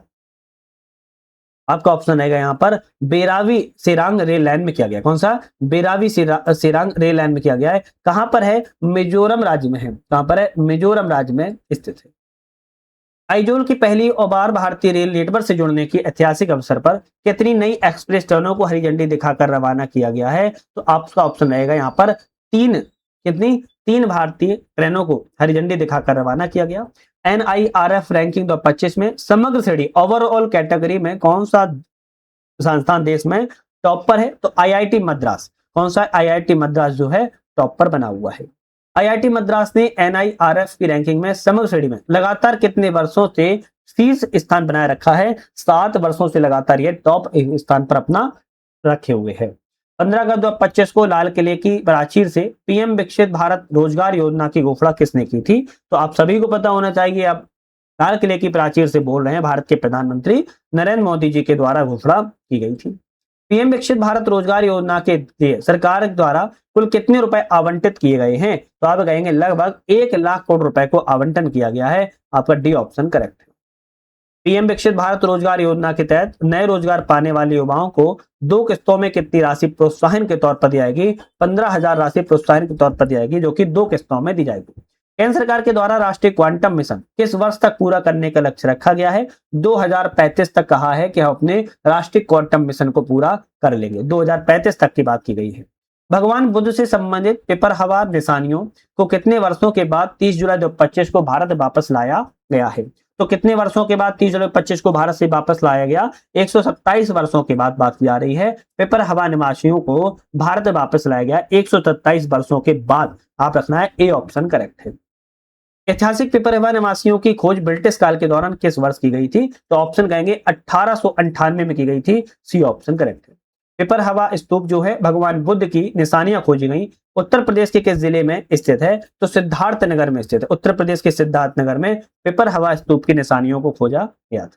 खोजी गई पेपर हवा निशानियां बुद्ध काल के किस प्राचीन शहर या साम्राज्य से संबंधित हैं? तो कपिल वस्तु संबंधित है, ए ऑप्शन करेक्ट है। जुलाई 2025 में भारत का पहला हिंदी माध्यम से पढ़ाई कराने वाला एमबीबीएस कॉलेज कहां पर स्थापित की जाने की घोषणा की गई है? तो हिंदी माध्यम से एमबीबीएस की पढ़ाई हो सके इसके लिए कॉलेज किस राज्य में बनाया गया है? तो आप कहेंगे जबलपुर में बनाया गया। और जबलपुर कहां है? मध्य प्रदेश राज्य में है। जबलपुर में एक ऐसा कॉलेज जहां पर हिंदी माध्यम से एमबीबीएस की पढ़ाई की जा सकती है, सी ऑप्शन करेक्ट है। 17 जुलाई 2025 को राष्ट्रपति द्रौपदी मुर्मू ने स्वच्छ सर्वेक्षण 2024-25 में पुरस्कारों में सुपर स्वच्छ लीग 10 लाख से प्लस आबादी में पहले 2 स्थानों कौन से शहर शामिल किया गया है? इंदौर एवं सूरत को। किसको? इंदौर एवं सूरत को शामिल किया गया है, सी ऑप्शन करेक्ट है। स्वच्छ सर्वेक्षण 2024-25 की सुपर स्वच्छ लीग ने 3 से 10 लाख आबादी वाले शहरों की श्रेणी में उत्तर प्रदेश का पहले स्थान पर कौन सा शहर है? तो आप कहेंगे नोएडा उत्तर प्रदेश का पहला स्थान पर है। स्वच्छ सर्वेक्षण 24-25 में किस शहर का सर्वश्रेष्ठ गंगा शहर का खिताब किसे मिला है? तो प्रयागराज को। प्रयागराज को सर्वश्रेष्ठ गंगा शहर का खिताब मिला है। और किसके लिए? स्वच्छ सर्वेक्षण में सर्वश्रेष्ठ गंगा शहर में। जुलाई 2025 में यूनेस्को की विश्व धरोहर सूची में किस भारतीय संपत्ति को आधिकारिक रूप से शामिल किया गया? तो मराठा सैन्य परिदृश्य को, है ना, मराठा के जो आपके मिलिट्री लैंडस्केप्स थे उसको आपकी यूनेस्को की आधारिक रूप से भारतीय परिसंपत्तियों में शामिल जो है किया गया है। यूनेस्को की विश्व धरोहर सूची में मराठा सैन्य परिदृश्य को कितने जिलों को शामिल किया गया है? तो कुल कितने किले हैं? फोर्ट को शामिल किया गया। तो आप कहेंगे यहाँ पर 12 किलों को शामिल किया गया है। मराठा सैन्य परिदृश्य के अंतर्गत आने वाले 12 ऐतिहासिक किले जो है मुख्य रूप से किन 2 राज्यों में हैं? तो आपका इनमें से एक तो 2 राज्य हैं, एक तो महाराष्ट्र राज्य है, दूसरा तमिलनाडु राज्य है, जहां पर मराठा परिदृश्य के 12 किले हैं दोनों भी जगह, और ये आपके यूनेस्को में शामिल किए गए। केंद्रीय जनजातीय मामलों के मंत्रालय के द्वारा शुरू की गई तलाश का पहल का उद्देश्य किन छात्रों में मदद करता है? तलाश की बात किया है तो आपके एकलव्य मॉडल आवासीय विद्यालयों के आदिवासी छात्रों के लिए तलाश पहल की शुरुआत जो है आपकी की गई है। जनजातीय छात्रों के विकास के लिए शुरू की गई तलाश का पूर्ण नाम क्या है? तो इसका क्वेश्चन का आंसर आप लोग बनाएंगे। तलाश का पूर्ण रूप क्या है मैं आपको नहीं बताने वाला हूं, और मैं चाहता हूं कि आप लोग इसका आंसर मुझे कमेंट करके जरूर बताइएगा। 9 जुलाई 2025 को विकसित की गई किसकी 125वीं जयंती के प्रारंभिक कार्यक्रमों में एक स्मारक डाक टिकट जारी किया गया? तो 125वीं जयंती के प्रारंभिक कार्यक्रम में डाक टिकट जारी किया गया है। डॉक्टर श्यामा प्रसाद मुखर्जी की स्मृति में डाक टिकट को जारी किया गया। डॉक्टर श्यामा प्रसाद मुखर्जी की 125वीं जयंती पर जारी डाक टिकट को किसने डिजाइन किया था? तो आप कहेंगे नैनू गुप्ता के द्वारा आपके डिजाइन को बनाया गया था। बिहार सरकार ने 8 जुलाई 2025 को राज्य के इतिहास में पहली बार किस विशेष आयोग के गठन की मंजूरी दे दी है? तो बिहार युवा आयोग के गठन की मंजूरी मिली है, और इतिहास में राज्य में पहली बार बिहार युवा आयोग के गठन की मंजूरी दी गई है। बिहार सरकार की नई नीति के अनुसार सरकारी नौकरियों में राज्य की मूल निवासी महिलाओं को कितने प्रतिशत क्षैतिज आरक्षण देने का, हॉरिजॉन्टल रिजर्वेशन देने का प्रावधान रखा गया है? तो 35% आरक्षण महिलाओं को हॉरिजॉन्टल जो है दिया जाएगा। आदर्श युवा ग्राम सभा पहल उद्देश्य ग्रामीण युवाओं को लोकतंत्र की जमीनी प्रक्रिया से जोड़ना है, और यह पहल कब से शुरुआत की गई है? तो आप कहेंगे 30 अक्टूबर 2025 से इसकी शुरुआत को किया गया था। बिहार में बख्तियारपुर राजगीर तलैया रेल लाइन दोहरीकरण परियोजना किस मंत्रालय के अधीन कार्यान्वित है? तो आप सभी को पता होना चाहिए रेल मंत्रालय, मिनिस्ट्री ऑफ रेलवेज के अंतर्गत कार्यरत है। नवी मुंबई अंतर्राष्ट्रीय हवाई अड्डा परियोजना उद्घाटन अक्टूबर 2025 में राज्य की प्रमुख बुनियादी ढांचा परियोजना है। तो आप कहेंगे कहां की है? महाराष्ट्र राज्य की। नवी मुंबई अंतर्राष्ट्रीय हवाई अड्डा ही नाम लिखा हुआ है तो महाराष्ट्र राज्य की पहल है। डॉक्टर अरविंद पनगड़िया की अध्यक्षता में 16वां वित्त आयोग भारतीय संविधान के किस अनुच्छेद के तहत गठित किया गया? तो आर्टिकल 280 के तहत, है ना, अनुच्छेद 280 के तहत वित्त आयोग का गठन किया गया है। भारत के सबसे प्रदूषित शहर गाजियाबाद का होने वाली संस्था वो CRA पूर्ण रूप क्या है? तो आपकी CRE ने बात की जा रही है गाजियाबाद को सबसे प्रदूषित शहर घोषित किया है। इसका फुल फॉर्म क्या है? तो आप कहेंगे centre for research on energy and clean air. Centre for research on energy and clean air जो है आपके CREA का फुल फॉर्म है। बिहार के किस जिले में स्थापित होने वाला राष्ट्रीय मखाना बोर्ड मखाना किसानों को वैश्विक बाजार प्रदान करेगा? आप कहेंगे पूर्णिया को। किस जिले में है? पूर्णिया को प्रदान जो है करेगा। तो हमने यहाँ पर अपने कितने क्वेश्चनों को लगा लिया है? 200 क्वेश्चनों को लगाया है। और 200 क्वेश्चन किसके लगाए हैं? घटना चक्र के नेशनल करंट अफेयर्स को लगाया है। नेशनल MCQ किसके लगाए हैं? घटना चक्र के लगाई है, जो आपके किसके हैं? आंख वाले, आई दृष्टि वाले हैं। आंख वाली जो आपकी आती है उससे है संबंधित है। रखिएगा इंटरनेशनल अंतरराष्ट्रीय घटनाक्रमों की बात करें, पहला क्वेश्चन आता है कि 4 जून 2026 को स्लोवेनिया के प्रधानमंत्री के रूप में किसने पदभार ग्रहण किया था? तो 4 जून 2026 को स्लोवेनिया के प्रधानमंत्री के रूप में किसके द्वारा पदभार ग्रहण किया गया है? आपका ऑप्शन रहेगा जैनेज जानसा। क्या रहेगा? जैनेज जानसा ने प्रधानमंत्री स्लोवेनिया के पदभार ग्रहण किया है। 25 मई 2026 को सेनेगल के नए प्रधानमंत्री के रूप में किसने पदभार ग्रहण किया? तो सेनेगल के अगर प्रधानमंत्री की बात की जाए तो सेनेगल के प्रधानमंत्री आप कहेंगे अहमदो अल अमीनो लो। क्या रहेंगे? अहमदो अल अमीनो लो, जो कि सेनेगल के प्रधानमंत्री चुने गए हैं। नेक्स्ट क्वेश्चन आता है कि भारत सरकार ने जून 2026 में अफ्रीका में किस जानलेवा बीमारी से निपटने के लिए 45.5 टन चिकित्सा सहायता भेजी है? तो भारत सरकार के द्वारा अफ्रीका में कौन सी जानलेवा बीमारी से बचने के लिए क्या भेजी है? 45.5 टन चिकित्सा सहायता भेजी है। आपका ऑप्शन रहेगा एबोला। एबोला एक बीमारी है जिसको बचने के लिए, वहां से महामारी जो फैल रही थी, भारत सरकार के द्वारा सहायता प्रदान कर दी गई है। नेक्स्ट क्वेश्चन आता है रिपोर्ट्स विथआउट बॉर्डर्स जिसे आरएसएफ के द्वारा जारी विश्व प्रेस स्वतंत्रता सूचकांक में भारत किस श्रेणी में रखा गया है? तो रिपोर्ट्स विथआउट बॉर्डर्स के द्वारा विश्व प्रेस स्वतंत्रता सूचकांक में जो भारत को किस श्रेणी में रखा गया है? तो भारत को वेरी सीरियस, मतलब कि बहुत गंभीर श्रेणी में रखा है। किसमें? विश्व प्रेस स्वतंत्रता सूचकांक में भारत को बहुत गंभीर श्रेणी में रखा गया है। इसी तरह हम नेक्स्ट क्वेश्चन की तरफ बात की जाए तो नेक्स्ट क्वेश्चन आता है कि विश्व प्रेस स्वतंत्रता सूचकांक में भारत की रैंक कौन सी है? तो भारत की रैंक की बात की जा रही है कि भारत की रैंक कितनी है? आप कहेंगे 157वीं रैंक है। कितना है? 157। भारत की रैंक 157वीं है विश्व प्रेस स्वतंत्रता सूचकांक में, वर्ल्ड प्रेस फ्रीडम इंडेक्स के अंतर्गत। नेक्स्ट क्वेश्चन आता है कि वैश्विक हेपेटाइटिस रिपोर्ट 2026 में किस अंतरराष्ट्रीय संगठन के द्वारा जारी की जाती है? तो वैश्विक हेपेटाइटिस रिपोर्ट की बात की जाए विश्व स्वास्थ्य संगठन WHO इसको जारी करता है। बी ऑप्शन करेक्ट है। WHO की रिपोर्ट्स के अनुसार दुनिया भर में हेपेटाइटिस से होने वाली 95% मौतों के लिए मुख्य रूप से कौन सा प्रकार जिम्मेदार है? तो हेपेटाइटिस में भी अलग अलग प्रकार के होते हैं। तो हेपेटाइटिस बी और सी बहुत खतरनाक है, जिसमें 95% मौतें जो है इन्हीं हेपेटाइटिस बी और सी के कारण जो है होती हैं। नेक्स्ट क्वेश्चन आता है कि 14 मई 2026 को इराक के नए प्रधानमंत्री कौन बने हैं? 14 मई 2026 को इराक के नए प्रधानमंत्री की बात की जाए तो अली फली कादिम अल जैदी कौन बने हैं? अली फली कादिम अल जैदी इराक के नए प्रधानमंत्री चुने गए हैं। नेक्स्ट क्वेश्चन आता है भारत के किस अफ्रीकी देश के विश्व व्यापार संगठन शामिल होने का समर्थन करते हुए द्विपक्षीय प्रवेश प्रोटोकॉल पर हस्ताक्षर किए हैं? तो भारत ने किस अफ्रीकी देश के WTO में शामिल होने का समर्थन किया है और द्विपक्षीय प्रवेश प्रोटोकॉल पर हस्ताक्षर किए हैं? तो भारत के द्वारा इथोपिया के लिए जो है समर्थन जताया गया था। बी ऑप्शन करेक्ट है। तो भारत ने इथोपिया के लिए समर्थन को जताया है। नेक्स्ट क्वेश्चन आता है कि भारत के रक्षा मंत्री राजनाथ सिंह ने दक्षिण कोरिया में किस स्थान पर भारतीय युद्ध स्मारक का उद्घाटन किया है? तो रक्षा मंत्री के द्वारा दक्षिण कोरिया, साउथ कोरिया में भारतीय युद्ध स्मारक का उद्घाटन कहां पर किया? इमजीगांग पार्क में किया है। ये कहां पर है? साउथ कोरिया में है। और साउथ कोरिया में है भारतीय युद्ध स्मारक है जिसका नाम इमजिंग पार्क में भारत के रक्षा मंत्री ने उद्घाटन किया हुआ है। भारत एवं फ्रांस के बीच में 8वीं समुद्री सहयोग वार्ता आयोजन कहां पर किया गया? तो आप कहेंगे पेरिस, फ्रांस में। कहां पर किया गया है? फ्रांस के पेरिस में कहेंगे आप जो है। किसका आयोजन किया गया था? भारत फ्रांस के बीच में 8वीं समुद्री सहयोग वार्ता का आयोजन किया गया है पेरिस में, जो कि फ्रांस में है। नेक्स्ट क्वेश्चन आता है कौन सा देश भारत के नेतृत्व वाले international big cat alliance IBCA में 26वें सदस्य के रूप में नामित शामिल हुआ है? तो कौन सा देश जो है भारत के नेतृत्व वाले इंटरनेशनल बिग कैट अलायंस में 26वें सदस्य के रूप में शामिल हुआ है? आप कहेंगे सऊदी अरब इसमें शामिल हुआ है। बी ऑप्शन आपके यहाँ पर करेक्ट है। कौन सा? बी ऑप्शन करेक्ट है।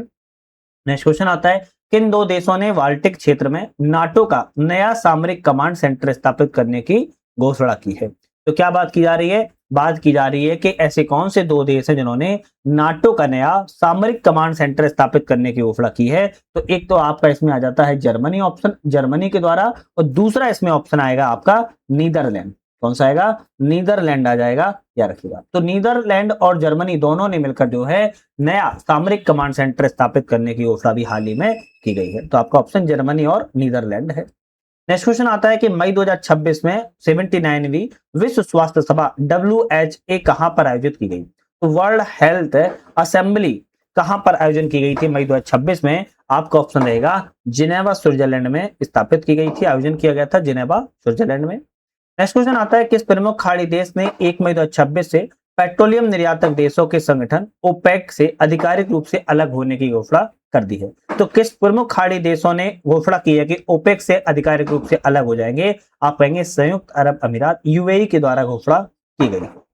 अप्रैल 2026 में संघाई सहयोग संगठन एससीओ की रक्षा मंत्रियों की बैठक का आयोजन किस शहर में किया गया? तो संघाई सहयोग संगठन में जो रक्षा मंत्री की बैठक का जो आयोजन है वो बिश्केक में किया गया था। बिश्केक बोले तो आपकी किर्गिस्तान में, कहां पर है? किर्गिस्तान में है, यह लिखना है। बिश्केक में बात की जाए तो आपका किसका आयोजन किया गया है? आप कहेंगे एससीओ के रक्षा मंत्री की बैठक का आयोजन किया गया है। नेक्स्ट क्वेश्चन आता है global reports on food crisis GRFC के अनुसार कौन सा देश गंभीर खाद्य संकट वाले शीर्ष 10 देशों में शामिल हो गया है? तो आप कहेंगे पाकिस्तान। पाकिस्तान एक ऐसा देश है, जी रखना है आप लोगों को, पाकिस्तान की बात की, एक ऐसा देश है जो global reports on food crisis में गंभीर खाद्य संकट वाले 10 शहरों में शामिल पाकिस्तान को शामिल किया गया है। बी ऑप्शन करेक्ट है। वर्ष 2026 में ब्रिक्स स्वास्थ्य कार्य समूह ब्रिक्स हेल्थ वर्किंग ग्रुप की पहली बैठक की मेजबानी किस देश के द्वारा की गई है? तो आपका ऑप्शन रहेगा भारत देश के द्वारा की गई है। नेक्स्ट क्वेश्चन आता है कि ब्रिक्स स्वास्थ्य कार्य समूह की 2026 की पहली बैठक भारत में कहां पर आयोजन की गई थी? तो भारत में नई दिल्ली में आयोजन जो है की गई थी, जिसकी अध्यक्षता भारत के द्वारा ही की गई है। नेक्स्ट क्वेश्चन आता है अप्रैल 2026 में भारत की आधिकारिक यात्रा पर आए दक्षिण कोरिया के वर्तमान राष्ट्रपति कौन है? दक्षिण कोरिया के वर्तमान राष्ट्रपति ली जे म्यूंग हैं। कौन है? ली जे म्यूंग है, जो कि दक्षिण कोरिया के राष्ट्रपति और भारत की यात्रा पर आधिकारिक तौर पर आए थे। पीएम मोदी और दक्षिण कोरियाई राष्ट्रपति ली जे म्यूंग की बैठक सहयोग के लिए किन दो प्रमुख उभरते क्षेत्रों में विशेष रूप से रेखांकित किया गया है? तो ऐसे दो सेक्टर हैं जिन पर सबसे ज्यादा कार्य किया जाएगा, एक सेमीकंडक्टर क्षेत्र पर, दूसरा जहाज निर्माण के क्षेत्र पर। तो भारत और दक्षिण कोरिया का सहयोग सेमीकंडक्टर और जहाज निर्माण के क्षेत्र में किया जाएगा। बी ऑप्शन करेक्ट है। नेक्स्ट क्वेश्चन की बात की जाए, अप्रैल 2026 में आयोजित 9वें हिंद महासागर सम्मेलन इंडियन ओशन कॉन्फ्रेंस का मेजबान देश कौन सा रहा है? तो आप कहेंगे मॉरिशस। इंडियन ओशन है ना, कॉन्फ्रेंस हिंद महासागर सम्मेलन जो है उसका मेजबान देश मॉरिशस था। सी ऑप्शन करेक्ट है। 9वें हिंद महासागर सम्मेलन की थीम क्या थी? इस बार की विषय या थीम क्या थी बात की जा रही है, तो आपका ऑप्शन क्या रहेगा? आप कहेंगे यहाँ पर collective stewardship for Indian ocean governance. आपकी सी ऑप्शन जो है हिंद महासागर सम्मेलन की जो है थीम रही है collective stewardship for Indian ocean governance. ठीक है, चलिए नेक्स्ट क्वेश्चन आता है कि मार्च 2026 में मंगोलिया के प्रधानमंत्री का पदभार किसने ग्रहण किया था? तो मंगोलिया के प्रधानमंत्री का पदभार की बात की जाए तो न्याम ओशोरिन यूचरल के द्वारा जो है मंगोलिया के प्रधानमंत्री का पदभार ग्रहण किया गया है। वर्ष 2026 में क्यूएस वर्ल्ड यूनिवर्सिटी रैंकिंग का कौन सा वार्षिक संस्करण जारी किया गया था? तो इस वर्ष का 16वां संस्करण था क्यूएस वर्ल्ड यूनिवर्सिटी रैंकिंग में जारी किया गया था। अब इसी के तहत एक क्वेश्चन और आता है कि क्यूएस नामक प्रतिष्ठित संस्था जो वार्षिक वैश्विक रैंकिंग जारी करती है, इसका हेडक्वार्टर मुख्यालय कहां पर है? आपका ऑप्शन रहेगा लंदन ब्रिटेन में है। कहां पर है? लंदन ब्रिटेन में स्थित है। मार्च 2026 में वैश्विक आतंकवाद ग्लोबल टेररिज्म इंडेक्स जीटीआई का 13वां संस्करण किसने जारी किया है? तो आपका रहेगा institute for economics and peace, IEP के द्वारा, institute for economic and peace के द्वारा वैश्विक आतंकवाद सूचकांक का 13वां संस्करण जारी जो है किया गया है। वैश्विक आतंकवाद सूचकांक 2026 में कौन सा देश दुनिया में आतंकवाद से सबसे अधिक प्रभावित देशों में जाना जाता है? पाकिस्तान। पाकिस्तान जो है आतंकवाद में दुनिया में सबसे ज्यादा प्रभावित देशों में जाना जाता है। वैश्विक आतंकवाद सूचकांक 2026 में भारत को 163 देशों में कौन से स्थान प्राप्त हुआ है? तो भारत को 13वां स्थान प्राप्त हुआ है। 163 देशों का डेटा निकाला गया जिसमें से भारत को 13वां स्थान मिला है, याद रखने का। चलिए नेक्स्ट क्वेश्चन तरफ बढ़ते हैं। नेक्स्ट क्वेश्चन, एक मिनट, सॉरी, नेक्स्ट क्वेश्चन हमारा यहां पर आता है कि विश्व खुशहाली रिपोर्ट कौन सी है? विश्व खुशहाली रिपोर्ट वर्ल्ड हैप्पीनेस रिपोर्ट 26 में किस देश ने लगातार 9वीं बार प्रथम स्थान प्राप्त किया हुआ है? तो ऑप्शन क्या रहेगा आपका? आप कहेंगे फिनलैंड। फिनलैंड ने 9वीं बार लगातार जो है टॉप स्थान प्राप्त किया है विश्व खुशहाली रिपोर्ट में, है ना। तो फिनलैंड सबसे खुशहाल देश है। आपका ऑप्शन बी वाला करेक्ट है। बात की जाए कि विश्व खुशहाली रिपोर्ट 2026 में दूसरे और तीसरे स्थान पर कौन से देश हैं? तो दूसरे स्थान पर कहेंगे आप आइसलैंड है, और तीसरे स्थान पर आपका डेनमार्क है, और पहले स्थान पर आपका कौन सा है? फिनलैंड है ना, फिनलैंड है। तो आपका ऑप्शन रहेगा पहला, दूसरा और तीसरा। ये 3 देश आपके विश्व में सबसे खुशहाल देश के रूप में जाने जाते हैं। विश्व खुशहाली रिपोर्ट 26 में 147 देशों की सूची में भारत को कौन सा स्थान मिला है? तो भारत को 116वीं स्थान प्राप्त हुई है। तो भारत को पूरे विश्व में 116वां स्थान प्राप्त हुआ है। बी ऑप्शन करेक्ट है। नेक्स्ट क्वेश्चन आता है कि मोबाइल वर्ल्ड कांग्रेस 2026 का आयोजन मार्च 2026 में कहां पर किया गया? तो मोबाइल वर्ल्ड कांग्रेस 2026 का आयोजन जो है आपके बार्सिलोना स्पेन में किया गया था। सी ऑप्शन करेक्ट है। नेक्स्ट क्वेश्चन आता है भ्रष्टाचार बोध सूचकांक करप्शन प्रिपेंडेंस इंडेक्स किस संगठन के द्वारा जारी किया जाता है? तो आप कहेंगे भ्रष्टाचार बोध सूचकांक में किस संगठन के द्वारा जारी किया जाता है? Transparency international. किसके द्वारा?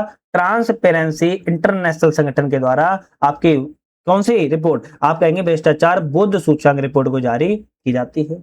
नेक्स्ट आता है कि भ्रष्टाचार बोध सूचकांक जारी करने वाली संस्था ट्रांसपेरेंसी इंटरनेशनल का मुख्यालय कहां पर है? तो मुख्यालय की बात यह है बर्लिन जर्मनी। कहां पर है? भ्रष्टाचार धारणा सूचकांक जारी करने वाली संस्था का हेडक्वार्टर बर्लिन जर्मनी में स्थित है। भ्रष्टाचार बोध सूचकांक 2025 में 182 देशों की सूची में भारत का कौन सा स्थान है? आप कहेंगे भारत का 90वां। 91वें स्थान पर भारत बरकरार है। आपका ऑप्शन यहाँ पर सी वाला करेक्ट है। नेक्स्ट क्वेश्चन आता है कि भारत तंजानिया की चौथी संयुक्त रक्षा सहयोग समिति की बैठक फरवरी 2026 में कहां पर आयोजन की गई थी? भारत और तंजानिया की चौथी रक्षा सहयोग समिति की बैठक की गई थी फरवरी 2026 में और इसका आयोजन जांजीबार में किया गया था। कहां पर? जांजीबार में किया गया था। और ये कहां पर है जांजीबार? आप कहेंगे तंजानिया में है। कहां पर है जांजीबार? तंजानिया देश में स्थित है। नेक्स्ट क्वेश्चन आता है जांजीबार में आयोजित भारत और तंजानिया की बैठक में भारतीय प्रतिनिधि मंडल के रूप में किसने नेतृत्व संभाला था? तो आप कहेंगे अमिताभ प्रताप के द्वारा नेतृत्व को संभाला गया था। बी ऑप्शन यहाँ पर करेक्ट है। बी ऑप्शन करेक्ट है। नेक्स्ट क्वेश्चन आता है कि तंजानिया की ओर से चौथी जेडीसीसी बैठक का नेतृत्व किसके द्वारा किया गया था? आप कहेंगे इब्राहिम महोना ने किया था। तंजानिया की ओर से इब्राहिम महोना ने इसका नेतृत्व संभाला था। इस देश ने 16 वर्ष से कम उम्र के बच्चों के लिए सोशल मीडिया पर प्रतिबंध लगाने की घोषणा कर दी है। तो स्पेन के द्वारा 16 वर्ष से कम उम्र के बच्चों पर प्रतिबंध पूर्ण रूप से लगा दिया गया है। वर्ल्ड गवर्नमेंट समिट 2026 का आयोजन फरवरी 26 में कहां पर किया गया? दुबई यूएई में। याद रखना है दुबई यूएई में वर्ल्ड गवर्नमेंट समिट का आयोजन फरवरी 2026 में किया गया था। वर्ल्ड गवर्नमेंट समिट 2026 का मुख्य विषय थीम क्या थी? बात की जाए तो आप कहेंगे भविष्य की सरकारों का आकार। क्या थी? आप कहेंगे शेपिंग फ्यूचर गवर्नमेंट। भविष्य की सरकारों का आकार जो है वर्ल्ड गवर्नमेंट समिट का जो है मुख्य विषय रहा है शेपिंग फ्यूचर गवर्नमेंट। चलिए नेक्स्ट क्वेश्चन की बात कर लेते हैं। नेक्स्ट क्वेश्चन आता है कि हाल ही में भारतीय प्रधानमंत्री मोदी ने 7 से 8 फरवरी 26 को दक्षिण पूर्वी एशियाई देश की यात्रा की है। तो मलेशिया की। अभी हाल ही में फरवरी के महीने में प्रधानमंत्री नरेंद्र मोदी ने मलेशिया देश की यात्रा की है। पीएम नरेंद्र मोदी ने जापान की किस नेता को हाउस ऑफ रिप्रेजेंटेटिव प्रतिनिधि सभा चुनावों में ऐतिहासिक जीत दर्ज करके प्रधानमंत्री बनने पर बधाई दी है? तो आप कहेंगे सनाए तकाई। अभी हाल ही में जापान के पीएम बनी है। कौन बनी है? सनाए तकाई बनी है, जैसे भारत के प्रधानमंत्री ने बधाई जो है दी हुई है। सनाई तकाई जापान की कौन सी महिला प्रधानमंत्री बनी है? तो पहली महिला प्रधानमंत्री, फर्स्ट लेडी है जो पीएम के तौर पर चुनी गई है। जापान की नवनिर्वाचित प्रधानमंत्री सनाई तकाई किस राजनीतिक दल की नेता हैं? तो आप कहेंगे लिबरल डेमोक्रेटिक पार्टी, जिसे एलडीपी भी कहते हैं। लिबरल डेमोक्रेटिक पार्टी की निर्वाचित महिला हैं और सनाई तकाई है जो जापान की निर्वाचित पहली महिला प्रधानमंत्री हैं। फरवरी 2026 में किस देश के राष्ट्रपति पैट्रिक हरमनी ने भारत की आधिकारिक यात्रा की है? तो आप कहेंगे भारत की आधिकारिक यात्रा पैट्रिक हरमनी कहाँ के हैं? आप कहेंगे सेशेल्स के हैं। कहाँ के हैं? सेशेल्स के। इनके द्वारा भारत की यात्रा भी हाल ही में की गई है। वैश्विक नवाचार सूचकांक ग्लोबल इनोवेशन इंडेक्स में भारत किस स्थान पर है? तो भारत जो है 38 स्थान पर है। भारत जो है वैश्विक नवाचार सूचकांक में 38वें स्थान पर है। Bharat America drug policy executive working group की पहली बैठक जनवरी 2026 में कहां पर आयोजित की गई थी? आप कहेंगे वाशिंगटन डीसी में आयोजित जो है की गई थी। भारत और अमेरिका में ड्रग पॉलिसी बैठक में भारत की ओर से ग्रुप का नेतृत्व किसने संभाला था? तो मोनिका आशीष बत्रा के द्वारा नेतृत्व जो है संभाला गया है। जनवरी 2026 में जारी नुम्बियो क्राइम इंडेक्स के अनुसार किस शहर को विश्व भर में सबसे सुरक्षित शहर घोषित किया गया है? आबू धाबी को। आबू धाबी की बात किया तो विश्व का सबसे सुरक्षित शहर निम्बू क्राइम इंडेक्स 2025 में घोषित जो है किया गया है। चलिए नेक्स्ट क्वेश्चन की बात करते हैं। नेक्स्ट क्वेश्चन हमारा यहाँ पर आता है एशिया मैन्युफैक्चरिंग इंडेक्स 2026 में भारत को कौन सा स्थान प्राप्त हुआ है? क्या बात की जा रही है? बात की जा रही है कि एशिया मैन्युफैक्चरिंग इंडेक्स 2026 में भारत को कौन सा स्थान प्राप्त हुआ है? तो आप क्या कहेंगे? भारत को कहेंगे 6वां स्थान प्राप्त हुआ है। एशिया मैन्युफैक्चरिंग इंडेक्स में भारत को 6वां स्थान प्राप्त हुआ है। एशिया मैन्युफैक्चरिंग इंडेक्स 2026 में शीर्ष स्थान पर, टॉप स्थान पर कौन सा है? चाइना, चीन जो है सबसे टॉप पर है। जनवरी 2026 में किस देश ने क्रिप्टो माइनिंग और ट्रेडिंग को कानूनी मान्यता प्रदान करती है? तुर्कमेनिस्तान। तुर्कमेनिस्तान देश ने कही जाए तो क्रिप्टो माइनिंग और ट्रेडिंग को कानूनी मान्यता प्रदान करती है। आप कहेंगे तुर्कमेनिस्तान देश यहाँ पर सही है। 3 जनवरी 2026 को अमेरिकी कार्रवाई के दौरान वेनेजुएला के राष्ट्रपति निकोलस मादुरो को कहां से गिरफ्तार किया गया था? तो काराकास से। काराकास से जो है आपका अमेरिकी कार्रवाई हुई थी, वेनेजुएला के राष्ट्रपति निकोलस मादुरो को गिरफ्तार जो है कर लिया गया था।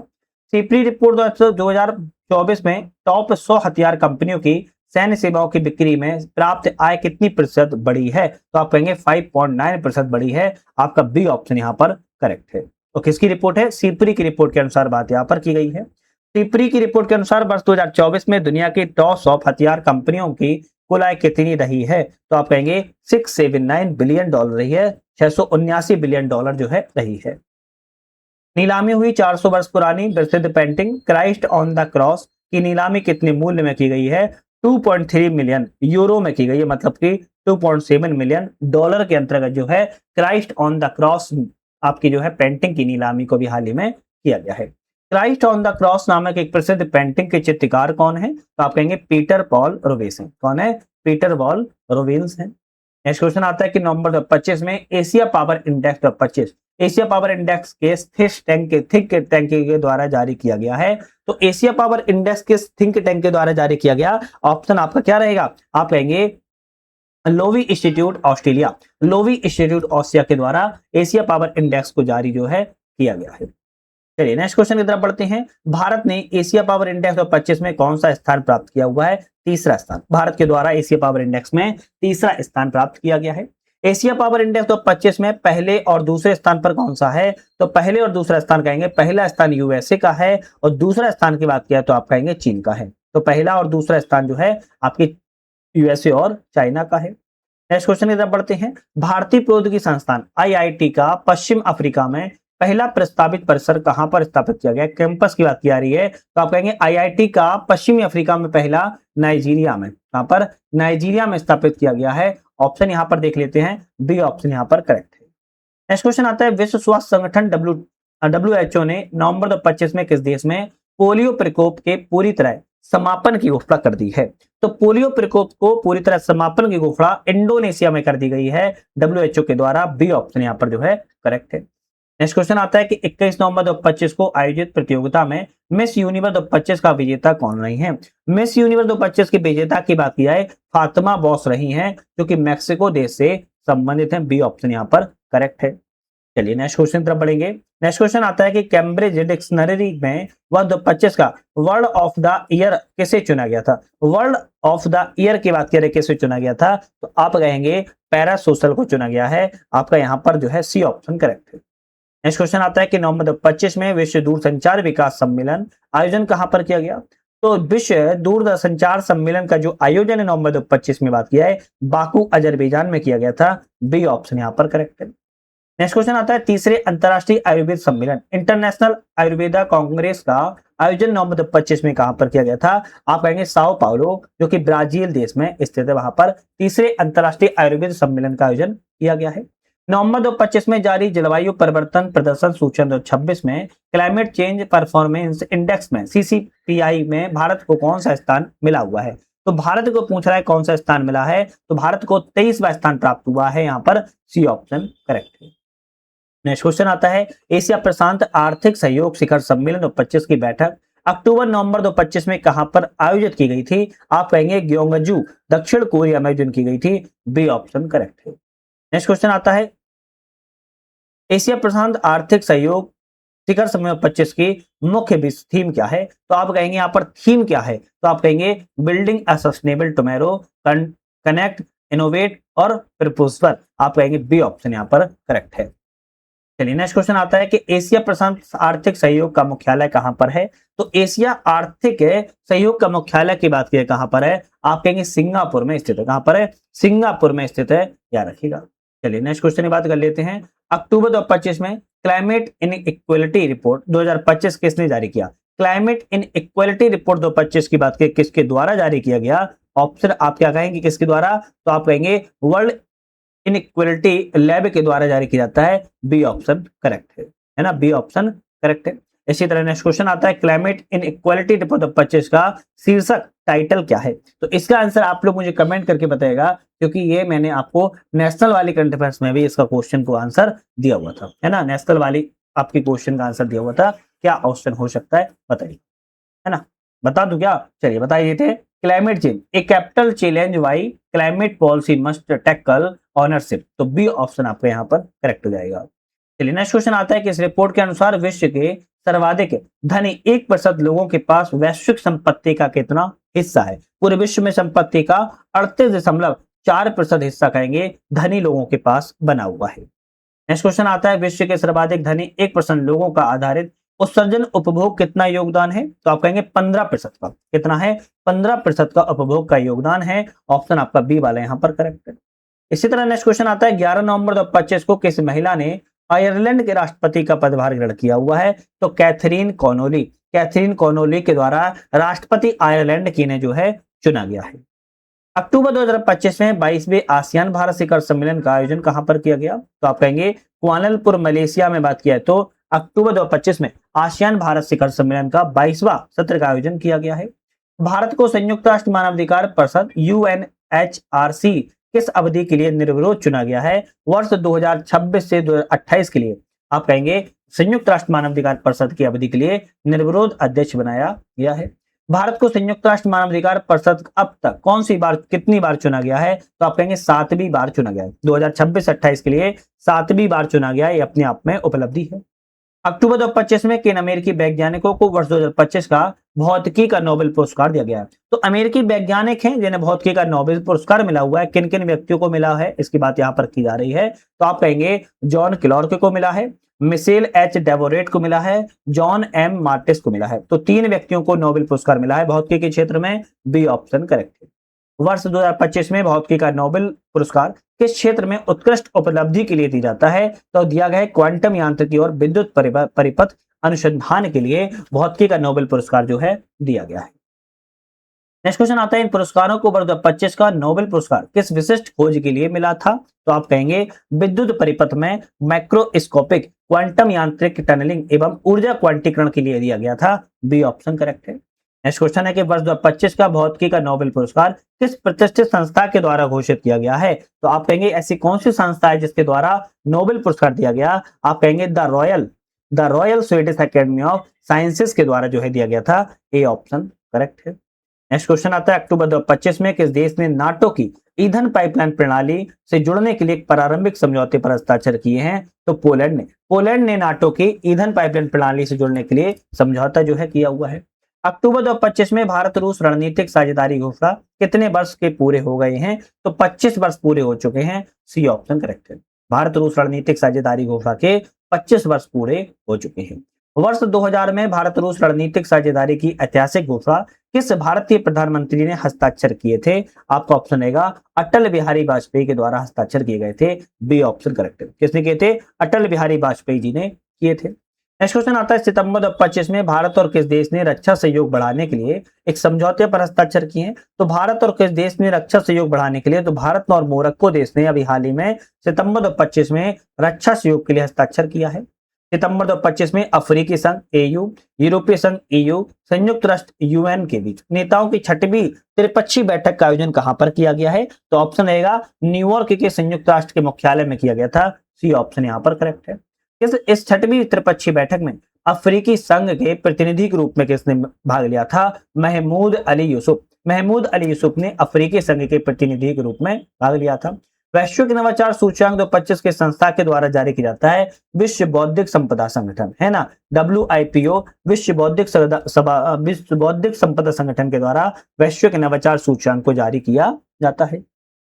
नेक्स्ट क्वेश्चन की बात कर लेते हैं। वैश्विक नवाचार सूचकांक 2025 में कुल कितनी अर्थव्यवस्थाओं का मूल्यांकन किया गया? तो आप कहेंगे 139 अर्थव्यवस्थाओं का मूल्यांकन किया गया है। वैश्विक नवाचार सूचकांक में 2025 में शीर्ष स्थान पर कौन सा देश है? तो आप कहेंगे स्विट्जरलैंड जो है आपके वैश्विक नवाचार सूचकांक में टॉप देश बना हुआ है। सितंबर 2025 में किस देश ने दुनिया का पहला एआई जनरेटिव मंत्री नियुक्त किया था? एआई जनरेटिव मंत्री किसके द्वारा? अल्बानिया देश के द्वारा। किसके? अल्बानिया देश के द्वारा जो है नियुक्त किया गया है। अल्बानिया के द्वारा नियुक्त दुनिया की पहली एआई मंत्री का नाम क्या है? तो एआई मंत्री का नाम क्या है? डेला। डेला एआई मंत्री का नाम है, जो कि एक एआई मंत्री है और अल्बानिया देश के द्वारा स्थापित किया गया है। सितंबर 2025 में भारत का पहला विदेशी अटल इनोवेशन सेंटर, फॉरेन अटल इनोवेशन सेंटर कहां पर खोला गया है? तो आपका ऑप्शन रहेगा IIT Delhi Abu Dhabi campus में खोला गया है। बी ऑप्शन आपका यहां पर करेक्ट है। बी ऑप्शन करेक्ट है। नेक्स्ट क्वेश्चन आता है कि आपके आबू धाबी में भारत के पहले विदेशी अटल इंक्यूबेशन सेंटर का उद्घाटन किसके द्वारा किया गया? तो आपके धर्मेंद्र प्रधान के द्वारा किया गया है, जो कौन है? आपके केंद्रीय शिक्षा मंत्री के तौर पर जाना जाता है। टाइम मैगजीन के द्वारा किसे किड ऑफ द ईयर 2025 चुना गया? किड ऑफ द ईयर 2025 की बात किया है, तेजस्विनी मनोज को चुना गया है। ऑप्शन बी वाला यहाँ पर करेक्ट है। तेजस्वी मनोज को टाइम के द्वारा किड ऑफ द ईयर 2025 में किस महत्वपूर्ण योगदान के लिए चुना गया है? तो डिजिटल अपराध से बुजुर्गों की सुरक्षा के लिए ने टाइम मैगजीन के द्वारा किड ऑफ द ईयर के रूप में चुना गया है। नेक्स्ट क्वेश्चन आता है कि अगस्त से सितंबर 2025 में शंघाई सहयोग संगठन शिखर सम्मेलन 2025 का आयोजन कहां पर किया गया था? तो आप कहेंगे आयोजन जो है आपके तियानजिन चीन में किया गया था। आपका सी ऑप्शन यहाँ पर करेक्ट है। कहां पर किया गया था? तियानजिन में, चीन में किया गया था। नेक्स्ट क्वेश्चन आता है कि अगस्त 2025 में S&P ग्लोबल रेटिंग्स ने भारत की लंबी अवधि की सॉवरेन क्रेडिट रेटिंग BBB से बढ़ाकर कितना कर दिया है? तो आप कहेंगे BB से बढ़ाकर ट्रिपल B कर दिया है। खाली B कर दिया, ना प्लस है ना माइनस है। S&P ग्लोबल रेटिंग्स के द्वारा भारत की छोटी अवधि की शॉर्ट टर्म की रेटिंग को A3 से बढ़ाकर कितना कर दिया है? तो A2 कर दिया गया है। रखना है कितना? A3 से बढ़ाकर A2 कर दिया है। S&P ने अगले 3 वर्षों में भारत की औसत वार्षिक जीडीपी वृद्धि, जो जीडीपी ग्रोथ है, वो कितना अनुमान लगाया है? 6.8% का अनुमान लगाया है। सी ऑप्शन करेक्ट है। और इंटरनेशनल का अंतिम क्वेश्चन है, अगस्त 2025 में संयुक्त राष्ट्र स्थल रोध विकासशील देशों का तीसरा सम्मेलन कहां पर संपन्न हुआ था? अवाजा तुर्कमेनिस्तान में संपन्न जो है किया गया था। तो यहां पर हमने अपने घटना चक्र के अभी तक इंटरनेशनल की बात कर ली है। किसके?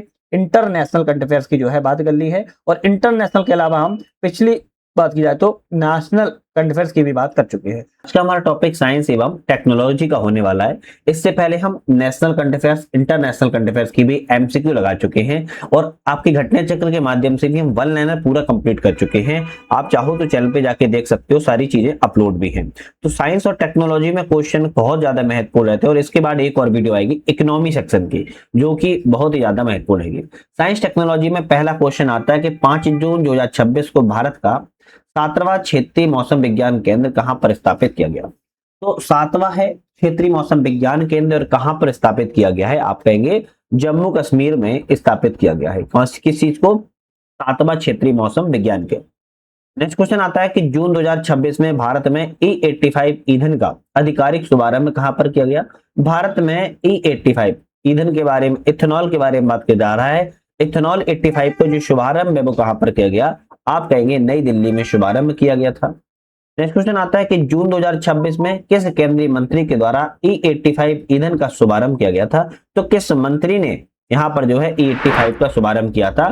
तो आपका ऑप्शन रहेगा हरदीप सिंह पुरी। हरदीप सिंह पुरी के द्वारा जो है आपके मंत्री हैं, इनके द्वारा ही E85 आपके फ्यूल का उद्घाटन जो है, ईंधन का उद्घाटन नई दिल्ली में किया गया है।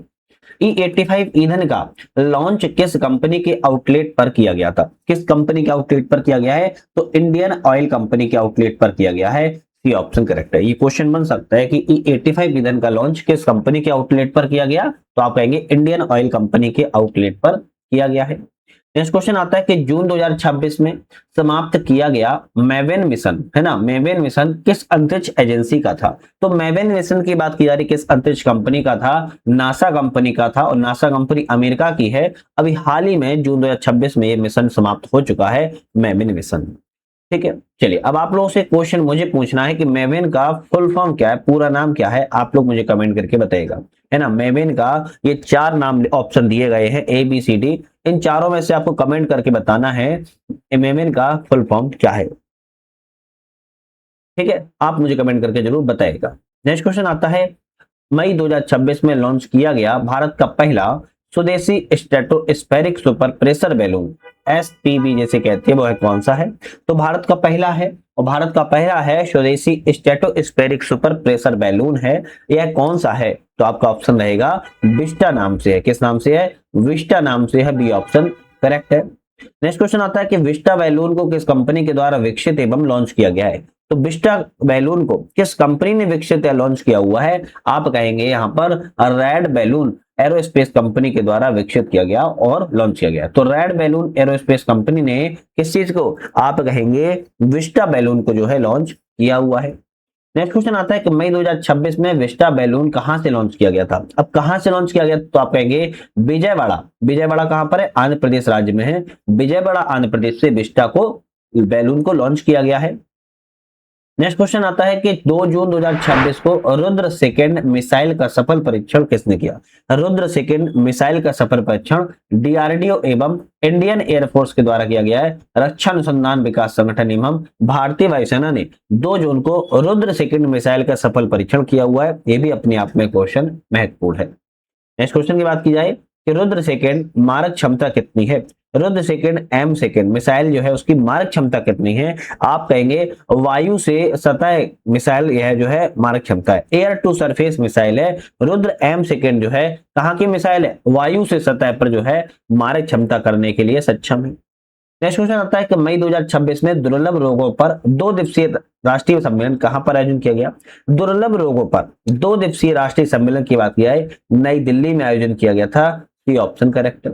इसी तरह नेक्स्ट क्वेश्चन आता है कि देश की पहली कॉमर्शियल मिनी या माइक्रो एलईडी डिस्प्ले फैसिलिटी कहां पर स्थापित की गई? भाई देश की पहली है commercial mini micro LED display facility है और आपके घोघेरा, कहां पर? धौलेरा, आप कहेंगे गुजरात राज्य में स्थापित जो है की गई है।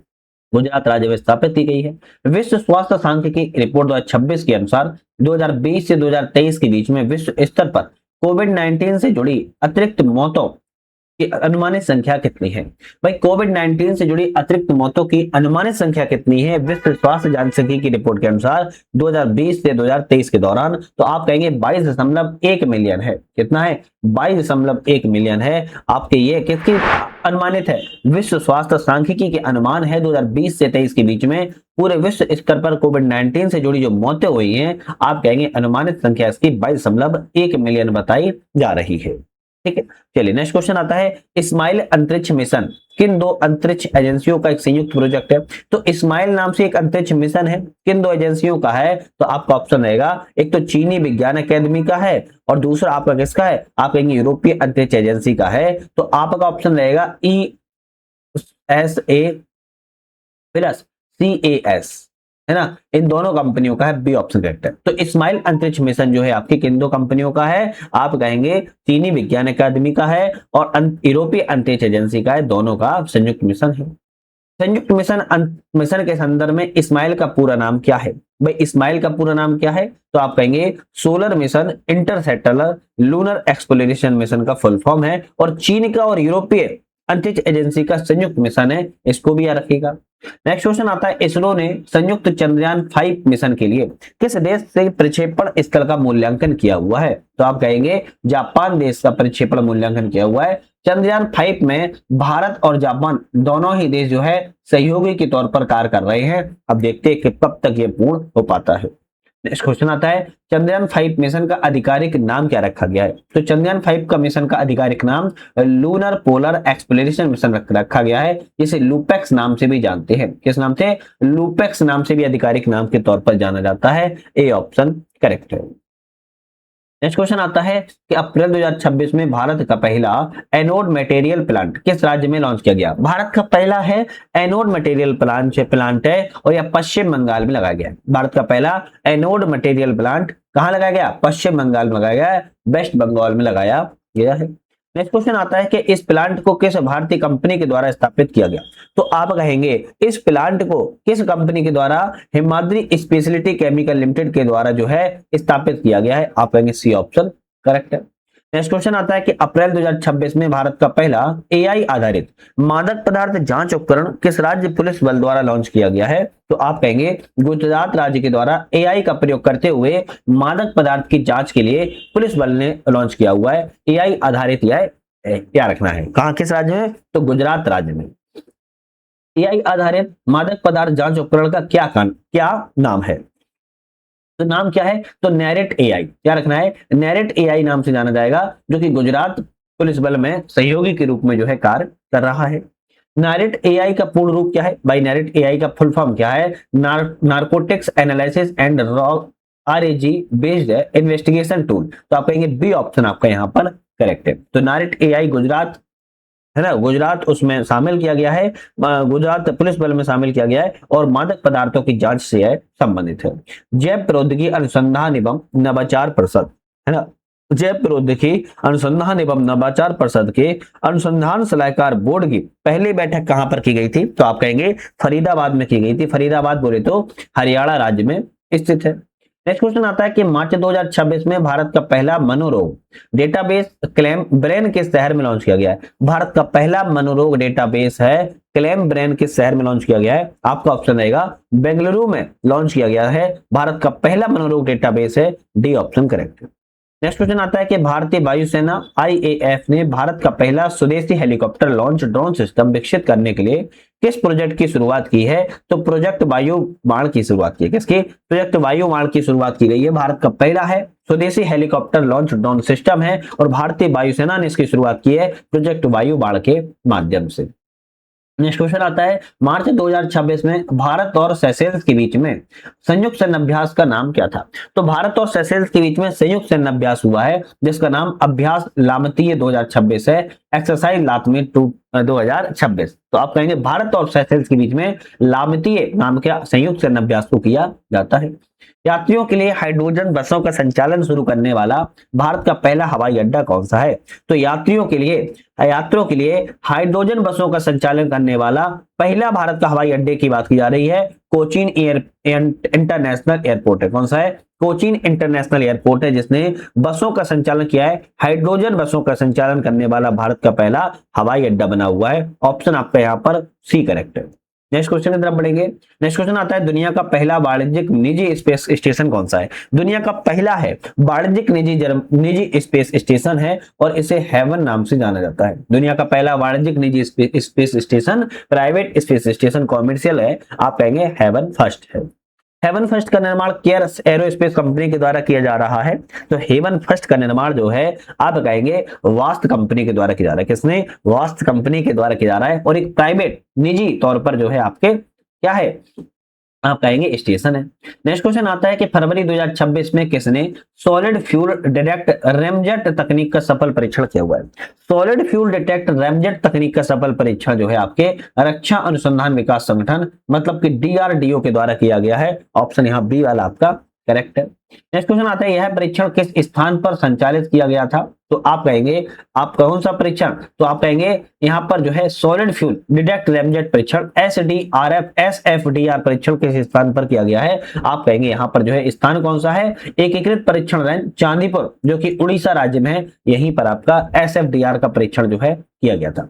भारत की रामसर सूची में हाल ही में किन 2 आर्द्र भूमियों को शामिल किया गया है? तो हाल ही में अभी 2 आर्द्र भूमि रामसर सूची में जोड़ी गई हैं। एक अपना पटना पक्षी अभ्यारण्य है, दूसरा छारी ठाण पक्षी अभ्यारण्य है। इन दोनों को किसमें जोड़ा गया है? रामसर साइड में जोड़ा गया है। अब इसमें से आता है कि पटना पक्षी अभ्यारण्य किस जिले में स्थित है? तो पटना पक्षी अभ्यारण्य की बात किया है, सबसे पहले राज्य याद रखो, उत्तर प्रदेश राज्य में स्थित है। पटना लगाए तो बिहार नहीं आ जाएगा। पटना पक्षी अभ्यारण्य उत्तर प्रदेश राज्य में है और उत्तर प्रदेश के एटा जिले में स्थित है। कौन से? एटा जिले में स्थित है। अब दूसरी रामसर साइड थी छारी डाण राम आर्द्र भूमि। छारी डाण रामसर साइड की बात की जाए ये आपके गुजरात राज्य के कच्छ जिले में स्थित है। बी ऑप्शन यहाँ पर करेक्ट है। दोनों चीजें आपको याद हो गई। चलिए नेक्स्ट क्वेश्चन आता है भारत सेमीकंडक्टर मिशन 2.0 की औपचारिक घोषणा किस दस्तावेज में की गई? भारत सेमीकंडक्टर मिशन 2.0 की औपचारिक घोषणा किस दस्तावेज में की गई है? आप कहेंगे केंद्रीय बजट 2026-27 में की गई है। यूनियन बजट 2026-27 में सेमीकंडक्टर मिशन 2.0 की औपचारिक घोषणा को किया गया है। बजट 2026-27 में सेमीकंडक्टर मिशन 2.0 के लिए कितनी राशि प्रारंभिक प्रावधान के तौर पर रखी गई है? 1000 करोड़ रुपए राशि को प्रारंभिक रूप में जो है इसका प्रावधान किया गया है। नेक्स्ट क्वेश्चन आता है। नेक्स्ट क्वेश्चन की बात की जाए कि भाई फरवरी 2026 में अग्नि 3 मिसाइल परीक्षण कहां से किया गया था? अग्नि 3 मिसाइल परीक्षण की बात की जा रही है तो आप कहेंगे इंटीग्रेटेड टेस्ट रेंज है ना, इंटीग्रेटेड टेस्ट रेंज ITR, मतलब कि एकीकृत परीक्षण रेंज चांदीपुर उड़ीसा से किया गया था। अग्नि 3 मिसाइल परीक्षण का आप कहेंगे चांदीपुर उड़ीसा से किया गया है। अग्नि 3 मिसाइल किस प्रकार की मिसाइल है? तो अग्नि 3 मिसाइल की बात की जाए, इंटरमीडिएट रेंज बैलिस्टिक मिसाइल है। कैसी है? IRBM मिसाइल है, इंटरमीडिएट रेंज बैलिस्टिक मिसाइल के रूप में अग्नि 3 मिसाइल को जाना जाता है। अग्नि 3 मिसाइल की मारक क्षमता कितनी है? तो आप कहेंगे मारक क्षमता जो है 3000 से लेकर 3500 किलोमीटर तक आपकी मारक क्षमता है, मतलब कि भारत से चलाओगे पूरा पाकिस्तान और चाइना तक यह पूरा छू जाएगी, है ना। अग्नि 3 मिसाइल 3000 से 3500 किलोमीटर की मारक क्षमता है। अग्नि 3 मिसाइल को किसने विकसित किया है? अग्नि 3 मिसाइल की बात किया है DRDO, रक्षा अनुसंधान एवं विकास संगठन के द्वारा विकसित किया गया है। भारत के लिए किस बंदरगाह ने पहली बार उन्नत एंटी ड्रोन सिस्टम की कार्यान्वयन की शुरुआत की है? एंटी ड्रोन सिस्टम की कार्यान्वयन की शुरुआत के बंदरगाह ने तो BO चेन्नमनार BOC पोर्ट ने, मतलब कि तमिलनाडु राज्य में है, इसके द्वारा एक उन्नत ड्रोन सिस्टम की शुरुआत की गई है और यह पहली बार भारत के बंदरगाह पर की गई है। नेक्स्ट क्वेश्चन आता है कि BO चिदम्बरनार बंदरगाह भारत किस राज्य में है? तो अभी आपको बताया तमिलनाडु राज्य में स्थित है। नेक्स्ट क्वेश्चन आता है भारत का पहला समर्पित मोनोपोज क्लिनिक कहां लॉन्च किया गया है? भाई भारत का पहला मोनोपोज क्लिनिक की बात की जा रही है, आप कहेंगे महाराष्ट्र राज्य में स्थापित किया गया है। सी ऑप्शन करेक्ट है। विश्व मोनोपोज दिवस प्रत्येक वर्ष किस तारीख को मनाया जाता है? 18 अक्टूबर को मनाया जाता है। कब मनाता है? 18 अक्टूबर को विश्व मोनोपोज दिवस के रूप में मनाया जाता है। आपका ऑप्शन यहाँ पर डी वाला करेक्ट है, 18 अक्टूबर को मनाया जाता है। जनवरी 2026 में अभ्यास दोस्ती का आयोजन कहां पर किया गया? अभ्यास दोस्ती का आयोजन कहां पर किया गया है? तो आप कहेंगे अभ्यास दोस्ती का आयोजन मालदीव में किया गया था। माले में, माले में अभ्यास दोस्ती का आयोजन किया गया था। अभ्यास दोस्ती का आयोजन किन 3 देशों की तटरक्षक बलों के बीच में किया जाता है? ऑप्शन आपका क्या रहेगा? आप कहेंगे भारत, श्रीलंका और मालदीव के बीच में किया जाता है और इस वर्ष का मालदीव में आयोजन जो है किया गया था। चलिए नेक्स्ट क्वेश्चन की बात कर लेते हैं। नेक्स्ट क्वेश्चन आता है कि 5 जनवरी 2026 को विश्व की दूसरी राष्ट्रीय पर्यावरण मानक प्रयोगशाला का उद्घाटन कहां पर किया गया? 5 जनवरी को विश्व की दूसरी राष्ट्रीय पर्यावरण मानक प्रयोगशाला का जो उद्घाटन है, आप कहेंगे CSIR नेशनल फिजिकल लैबोरेटरी में राष्ट्रीय भौतिक प्रयोगशाला में नई दिल्ली में किया गया है। सी ऑप्शन आपका यहाँ पर करेक्ट है। नेक्स्ट क्वेश्चन है कि इस सौर सेल अंशांकन सुविधा का उद्घाटन किस केंद्रीय मंत्री के द्वारा किया गया था? तो आप कहेंगे डॉक्टर जितेंद्र सिंह के द्वारा इसका उद्घाटन जो है किया गया था। जनवरी 2026 तक कंज्यूमर इलेक्ट्रॉनिक शो में आयोजन कहां पर किया गया? तो कंज्यूमर इलेक्ट्रॉनिक शो का उद्घाटन जो है लास वेगास में किया गया है। ए ऑप्शन करेक्ट है। नेक्स्ट क्वेश्चन आता है भारत का पहला व्यावसायिक उपयोग वाली स्वदेशी क्वांटम कंप्यूटर कहां पर तैनात किया गया है? भारत का पहला है व्यावसायिक उपयोग करने के लिए स्वदेशी क्वांटम कंप्यूटर को प्रयोग IIT धारवाड़ में प्रयोग किया जा रहा है। बी ऑप्शन करेक्ट है। कहां पर? IIT धारवाड़ में प्रयोग जो है किया जा रहा है। 15 दिसंबर 2025 को लॉन्च भारत के पहले स्वदेशी 64 bit dual core micro processor का नाम क्या रखा गया है? तो आप कहेंगे ध्रुव 64 के नाम से इसको जाना जाता है। किस नाम से? ध्रुव 64 के नाम से 64 bit dual core micro processor जो कि स्वदेशी रूप से विकसित किया गया है, ध्रुव 64 इसका नाम जो है रखा गया है। ठीक है, चलिए नेक्स्ट क्वेश्चन आता है कि ध्रुव 64 माइक्रो प्रोसेसर को किस एजेंसी कंपनी के द्वारा विकसित किया गया? सीडेक कंपनी के द्वारा विकसित किया गया है। बहुत छोटा क्वेश्चन है। भारत में ट्रेनों के लिए पहला हाइड्रोजन संयंत्र कहां पर स्थापित किया गया? भारत में ट्रेनों के लिए पहला हाइड्रोजन संयंत्र की बात की जा रही है तो जींद हरियाणा में स्थापित किया गया है। कहां पर? जींद हरियाणा में स्थापित जो है किया गया है। नेक्स्ट क्वेश्चन आता है सिलिसेड झील जो रामसर स्थल बनी है कहां पर है? भाई सिलिसेड झील रामसर स्थल में शामिल की गई और यह अलवर राजस्थान में स्थित है। बी ऑप्शन यहां पर करेक्ट है। नेक्स्ट क्वेश्चन आता है कि इसी के साथ रामसर स्थल घोषित कोपरा जलाशय कहां पर है? भाई कोपरा जलाशय की बात की जाए तो आप कहेंगे बिलासपुर छत्तीसगढ़ में कोपरा जलाशय है, जबकि आपकी सिलिसेड झील की बात की जाए अलवर राजस्थान में स्थित है। तो दोनों चीजें आपको रखना है क्योंकि राजस्थान छत्तीसगढ़ की भी आपकी इस सूची में शामिल की गई है। भारतीय खगोलविदों के द्वारा खोजी गई स्पाइरल गैलेक्सी का नाम क्या है? स्पाइरल गैलेक्सी का नाम अलकनंदा के नाम से रखा गया है। डी ऑप्शन यहां पर करेक्ट है। नेक्स्ट क्वेश्चन आता है इसे किस संस्थान के वैज्ञानिकों ने खोजा है? तो स्पाइरल गैलेक्सी का नाम अलकनंदा रखा है, किस वैज्ञानिकों ने खोजा है? राष्ट्रीय रेडियो खगोल भौतिकी केंद्र पुणे के द्वारा खोजा गया है। ये ऑप्शन आपका यहाँ पर करेक्ट है। नेक्स्ट क्वेश्चन आता है दिसंबर 2025 में पर्यावरण पर क्षेत्रीय सम्मेलन 2025 का आयोजन कहां पर किया गया? पर्यावरण पर क्षेत्रीय सम्मेलन 2025 का जो आयोजन है वो चेन्नई तमिलनाडु में किया गया था। बी ऑप्शन यहां पर भी आपका करेक्ट है। नेक्स्ट क्वेश्चन आता है कि सैन्य अभ्यास सूर्यकिरण का 19वां संस्करण कहां पर संपन्न हुआ? तो सैन्य अभ्यास सूर्यकिरण का 19वां संस्करण संपन्न कहां पर हुआ है? तो आपका ऑप्शन रहेगा कहां पर किया गया? पिथौरागढ़ उत्तराखंड में किया गया है। आपका सी ऑप्शन यहां पर करेक्ट है। नेक्स्ट क्वेश्चन आता है अभ्यास सूर्यकिरण किन दो देशों की सेनाओं के बीच में किया जाता है? तो भारत और नेपाल की सेनाओं के बीच में, भारत एवं नेपाल की सेनाओं के बीच में अभ्यास सूर्यकिरण को किया जाता है। आपका ऑप्शन यहां पर देख लेते हैं कौन सा सही है। अब भारत नेपाल है, हाँ भारत नेपाल है, डी ऑप्शन आपका सूर्यकिरण के लिए सही है।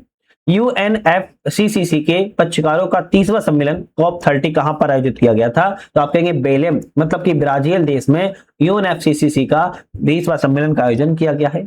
नेक्स्ट क्वेश्चन आता है कि वैश्विक जलवायु परिवर्तन प्रदर्शन सूचकांक सीसीपीआई 2026 किसने जारी किया हुआ है? तो आप कहेंगे German watch, new climate institute और क्लाइमेट एक्शन नेटवर्क इंटरनेशनल के द्वारा जारी किया गया है वैश्विक जलवायु परिवर्तन प्रदर्शन सूचकांक सीसीपीआई को। नेक्स्ट क्वेश्चन आता है इस सीसीपीआई 2026 में कौन से देश शीर्ष स्थान पर रहे हैं? तो आप कहेंगे शीर्ष स्थान पर कहेंगे खाली रह गया है शीर्ष 1। कौन सा स्थान खाली रह गया है या रखने हैं। इसके बाद आता है इस सर्वश्रेष्ठ सूचकांक में प्रदर्शन करने वाले 4, 5, 6 कौन से देश हैं? 4, 5, 6 की बात की है तो चौथे नंबर पर आपका डेनमार्क है, 5वें नंबर पर यूके है और 6वें नंबर पर मोरक्को है, क्योंकि ऊपर से 3 अंक इसमें खाली दर्शाए गए हैं, खाली है, कोई भी प्रदर्शन करने वाला देश नहीं है। भारत की सीसीपीआई 2026 में रैंक कितनी है? तो भारत की रैंक जो है 23वीं रैंक है। आपका ऑप्शन डी वाला यहाँ पर करेक्ट है। नेक्स्ट क्वेश्चन आता है किन दो देशों के मध्य में द्विवार्षिक संयुक्त सैन्य अभ्यास अजय वॉरियर 25 संपन्न किया गया? अजय वॉरियर 25 संपन्न किन देशों के बीच में किया गया है? आप कहेंगे भारत एवं यूनाइटेड किंगडम के बीच में, भारत और यूके के बीच में अजय वॉरियर को संपन्न किया जाता है। माहे माहे श्रेणी का देश का पहला एंटी सबमरीन वारफेयर सेलो वाटरक्राफ्ट किस मिशन में या किस कमान में शामिल किया गया है? तो आप कहेंगे जो माहे श्रेणी का देश का पहला एंटी सबमरीन वारफेयर सेलो वाटरक्राफ्ट है, इसको पश्चिमी नौसेना कमान में शामिल किया गया है, वेस्टर्न नेवल कमांड में शामिल किया गया है। आपका बी ऑप्शन यहाँ पर करेक्ट है। नेक्स्ट क्वेश्चन आता है कि एसबीएल श्रृंखला के तीसरे जहाज आईएनएस इच्छक को कहां पर औपचारिक रूप से कार्यक्रम में भारतीय नौसेना में शामिल किया गया? तो कोचीन स्थित नौसेना बेस में शामिल किया गया है और आईएनएस इच्छक नाम से इसको जाना जाता है। नेक्स्ट क्वेश्चन आता है कि किस प्रसिद्ध क्वेश्चन है किस प्रसिद्ध भारतीय अंतरिक्ष वैज्ञानिक का 100 वर्ष की अवस्था में निधन हो गया? तो ऐसे कौन से व्यक्ति अंतरिक्ष वैज्ञानिक थे जिनका 100 वर्ष की अवस्था में निधन हो गया है? आपका ऑप्शन रहेगा डॉक्टर एकनाथ वसंत चिटनिस का अभी हाल ही में 100 वर्ष की अवस्था में निधन हो गया है। नेक्स्ट क्वेश्चन की बात की जाए तो यहाँ पर नेक्स्ट क्वेश्चन आते हैं कि भारत का पहला स्वदेशी एंटीबायोटिक कौन सी है? भारत की पहली स्वदेशी एंटीबायोटिक की बात क्या है? नेफ्रिथ्रोमाइसिन है। कौन सी है? नेफ्रिथ्रोमाइसिन है। कौन सा देश अक्टूबर 2025 में ट्रकोमा को सार्वजनिक स्वास्थ्य समस्या के रूप में समाप्त करने वाला 26वां देश बना हुआ है? तो ट्रकोमा को सार्वजनिक स्वास्थ्य समस्या को समाप्त करने वाला 26वां देश की बात किया है, फिजी देश बना हुआ है। आपका ऑप्शन यहाँ पर ए वाला बिल्कुल करेक्ट है। कौन सा? ए ऑप्शन यहाँ पर करेक्ट है। किस एमओयू पर हस्ताक्षर किया गया अभी हाल ही में? तो आप कहेंगे इसका आधा क्वेश्चन कहां गया है? चलिए इसको छोड़ते हैं, इसका आधा क्वेश्चन शायद मिस हो गया। SJ100 किस प्रकार का नागरिक विमान है? तो SJ100 किस प्रकार का नागरिक विमान है? ट्विन इंजन नैरो बॉडी है। कैसी है? ट्विन इंजन नैरो बॉडी है। SZ100 याद रखेगा। देश का पहला स्वदेशी विमान पोतवाहक कौन सा है? INS विक्रांत। INS विक्रांत जो है देश का पहला स्वदेशी विमान वाहक पोत है। बात की जाए अक्टूबर 2025 में जलावतरण की तीव्र गति को 2 उन्नत देशी गश्ती निकायों का नाम क्या है? तो जल अवतरण के लिए की गई तीव्र गति से 2 गश्ती नौकाओं का नाम है ICGS अजीत नाम से और ICGS अपराजित नाम से। ये दोनों आपकी कौन सी हैं? आपकी तीव्र गति की 2 गश्ती नौकाएं हैं और भारत की हैं। नेक्स्ट क्वेश्चन आता है कि 1000 मेगावाट की नाइलिंग जल विद्युत परियोजना किस राज्य में प्रस्तावित है? तो कौन से राज्य प्रस्तावित है? अरुणाचल प्रदेश में प्रस्तावित है। नाइलिंग जल विद्युत परियोजना है, याद रखिएगा। चलिए नेक्स्ट क्वेश्चन की बात कर लेते हैं। नेक्स्ट क्वेश्चन आता है कि यह परियोजना अरुणाचल प्रदेश की किस नदी बेसिन का हिस्सा है? कौन सी बात की जा रही है? तो आप कहेंगे नाइंग परियोजना है। कौन सी है? नाइंग परियोजना है, अरुणाचल प्रदेश में है, लेकिन किस नदी पर है? तो आप कहेंगे सियोम नदी पर है। कौन सी? सियोम नदी पर है। ये नदी इंपोर्टेंट है, याद कर लेना। नेक्स्ट क्वेश्चन आता है 4 अक्टूबर 2025 को भारतीय तटरक्षक जहाज अक्षर को कहां पर कमीशन किया गया? तो आप कहेंगे कराईकल पुडुचेरी में शामिल किया गया है।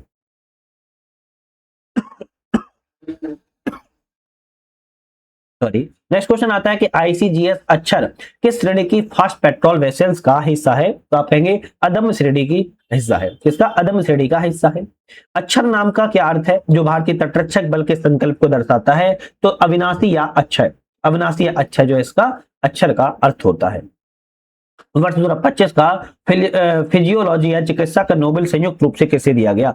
तो आप कहेंगे फिजियोलॉजी या चिकित्सा में जो नोबेल पुरस्कार किसे मिला है? तो आप कहेंगे गैरी ई ब्रेनको को, फ्रेड रैम्सडेल को और शिमोन सागागुची को मिला हुआ है। D option correct. किस क्षेत्र में?